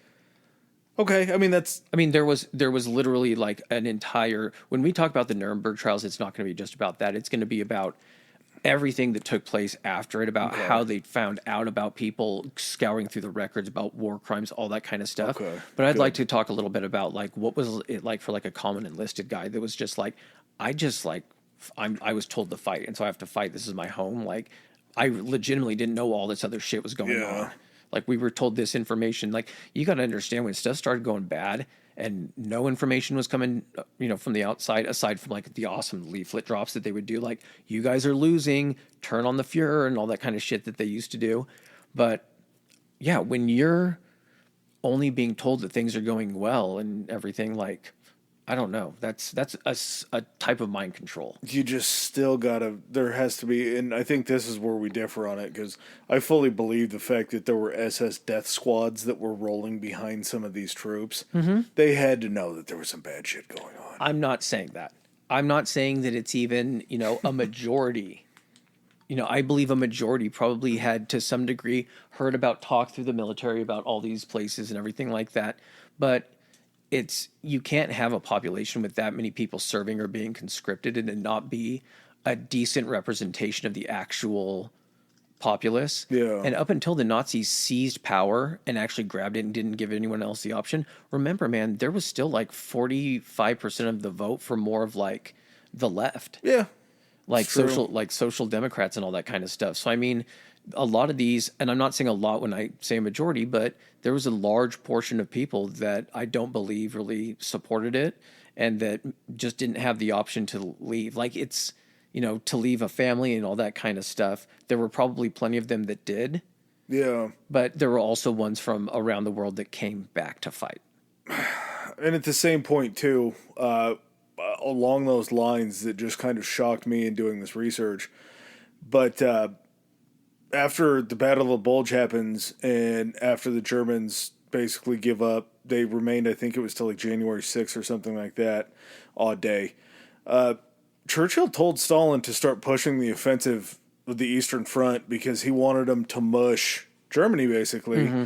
And along the way, the Red Army was the one that actually started liberating the concentration camps. Yeah. And as the Red Army went to the press and was like, hey, they have these camps of people that they're killing and working to death. Because they were running into their own people first, too. The media is saying, well, the war is still going on. That's not that big of a deal. We would rather cover the war than these concentration camps. Mm-hmm. So these just dastardly, I can't even think of enough words to talk about how terrible these places were. If we get going on it, we're not going to get off of it. Yeah, but that again, like, we can't even do that justice in an episode just from a conversational point about that. No. We're going to attempt it at some point, but yeah, I tried to kind of steer away from that. I mentioned about like Auschwitz, like Dachau was open like pretty early on. I think it was the first. But I mean, yeah, this stuff was going on during the entire time, but this would be we don't have enough time to touch on that. Just the fact that it fell to like second fiddle behind the war is insane. Oh, yeah. To me. Yes. But there had been so many at that point, too. Do you think that you'd seen so many atrocities just happening in front of you that you're just like, this is just, I got to put this on the back burner because we got to stop this before more of this is happening? Well, and maybe we've just talked about so much bad shit and we've been on such a heater that maybe we don't want to bring the populace down by talking about these places. That too. We're just making justifications for them fucking up, not reporting this earlier. But so sometime kind of between February and March, they're working on crossing the Rhine. The Rhine essentially is a larger river, so you can't just like, Germany still has an air force. Yeah, we have, more air superiority, but you can't build barges. They'll get strafed and bombed. They still have artillery on the other side. You got to find bridges that are intact. So they actually find one. They failed to blow up what's known as the Ludendorff Bridge in Remagen. Why does that name sound familiar? Ludendorff was the guy that allowed Hitler. He was the soldier. Oh, Erich Ludendorff. Yes. Okay, the general. The general yes, that did the coup and everything. Yeah. With him. Yeah, even with the coup, the guy got a bridge. Yeah, okay, that makes sense. So I tried to push some of that Hitler stuff out. On March 23rd in 45, Operation Plunder, it was the largest airborne invasion or operation in history, called Operation Varsity. And basically, they were just going to land a shit ton of paratroopers on the other side of the Rhine, try to cause chaos and havoc, and then basically try to push over some bridges. And so they were going to cross at like this place called Wessel, this place called Reese, and then also I think they were going to try to cross at Remagen, where the Ludendorff Bridge was. And so it ends up working. They're able to get across the Rhine with this Operation Varsity and Operation Plunder. And Eisenhower and Bradley, they basically, there's this river called the Elbe, and it separates another portion of Germany. And it's not like super far from Berlin, but it's still west of Berlin. And they're like, let's hold up for a second. Like, we've already marched this far and everything. I think they got some information from Allied, command that because what you're talking to Churchill is like, hey, start fucking pushing toward Berlin to fucking Stalin. Well, Stalin was like, yeah, dude, already started actually. Exactly. Good news for you. I think at that point they were like, listen, if we get on this other side of Berlin, or the closer we get to Berlin, the more losses we're going to be taking on our side. He apparently doesn't have a fucking problem with that. Well, part of the reason why it happened the way that it did too was they had basically already drawn up how Berlin was going to be separated. Mm-hmm. And that's where we get East Berlin and West Berlin and the Berlin Wall. Mm-hmm. And so the Americans knew that East Berlin was just going to be the Red Armies. They were going to take it. Mm-hmm. And it just so happens that most of the shit is in the east, as far as like the Reichstag and the Chancellery. All of like where the actual like... Yep. Yeah. So what's it called? The Chancellery? Yeah, the Chancellery. And like the Brandenburg Gate and all that shit. So as far as that goes, the Americans, the Allies were almost ready to encircle on the western side because they knew that that was the side they were going to occupy afterwards. I think the other thing too is they realized that like at this point, man, the writing's on the wall. Stalin has like, I'm not saying that like we didn't have revenge on our mind about all this stuff, but at least we had the foresight. Like Stalin was just blind with like revenge. Yeah, he was a one-track mind. Yeah, so and when we talk about the Battle of Berlin, it's going to be very evident what he wanted to do. And the entire way, the Soviet army is literally like just like the fucking Mongolians coming back through toward Berlin. They're fucking raping and killing fucking everything. And basically as retribution for what the Germans did when they were marching toward... I'm not going to have a comment on it until we do the fucking Battle of Berlin and all that shit. Like I say, I mean, I can't the people, listen, I'm telling you, okay, I'm going to tell you right now, the women that were getting raped weren't the ones, they may have had sons and husbands and everything, but they weren't the ones that were firing, for at least the majority weren't firing. They may have been making shit for war, but no. Neither were all those Russian women and children that were I know. killed I'm not saying one Leningrad. excuses the other. Like, I'm saying I don't agree with I'm not agreeing with the Nazis either, man. Yeah, no, an eye for an eye makes the world blind. I get that, but at the same time, I'm not going to say I understand it. I don't care if they killed the other soldiers and everything, but no. So, Red Army's marching on Berlin, April 16th. That's when the Battle of Berlin starts. And basically, the way I look at it from the Allied side of it too, once the Battle of Berlin starts, is the Russians keep pushing closer and closer in. All the troops that were watching on the western side that were supposed to like cover against the Allies, all those guys are getting pulled because the immediate threat is the Red Army. And then guess what happens? Once the Red Army has the city, Allies walk in, they're like, so this is what section we're going to take. And that section also isn't destroyed and they're not having to fight anyone for it. So, I mean, it makes sense.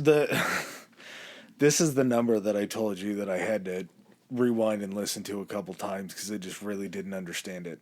So when the Germans advanced into Russia, they had a line of 3 million for all of the area of Russia where they were going to branch out and make this line thousands of miles long. Mm-hmm. The Red Army was built 2.3 million deep to take one city. Oh, yeah. The shit, I don't know what the population of Berlin was at the time. I'm willing to bet it was probably more than the population of Berlin.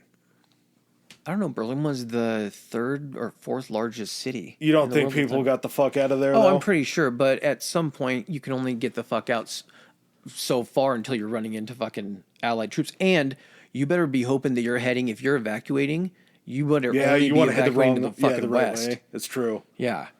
Just like all those fucking soldiers or all those scientists and shit from Paperclip. Yeah. They didn't fucking want to run it. They got captured by the Red Army. They didn't fucking go into their hands like they did with the Allies. So, not going to cover a lot on the Battle of Berlin. Just going to say that the artillery barrage and, like, alone that was just leveled against this city was just, you could tell that it was just so personal for fucking Stalin. Because he also, like, Stalin was the one that made to look like the idiot. Like, oh, you were buddies with this guy, and then he turned around and just dicked you down in front of the world. What do we got? This was April 16th, 1945. So in May, okay, August 12th is the closest that they have. Berlin's population was 2.8 million on August 12th of 1945.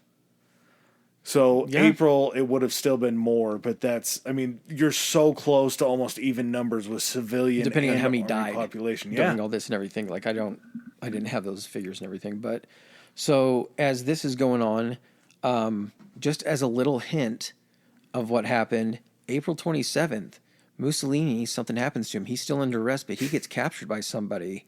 And caught by the ankles, you'd say almost. He was trying to escape for Switzerland with a German battalion. And his mistress. And he gets found out. And that's where we're going to end it for him. But he gets caught by some people that he really doesn't want to get caught by. Nope. So we'll find out about that later. April 30th. So we are like 14 days into the Battle of Berlin.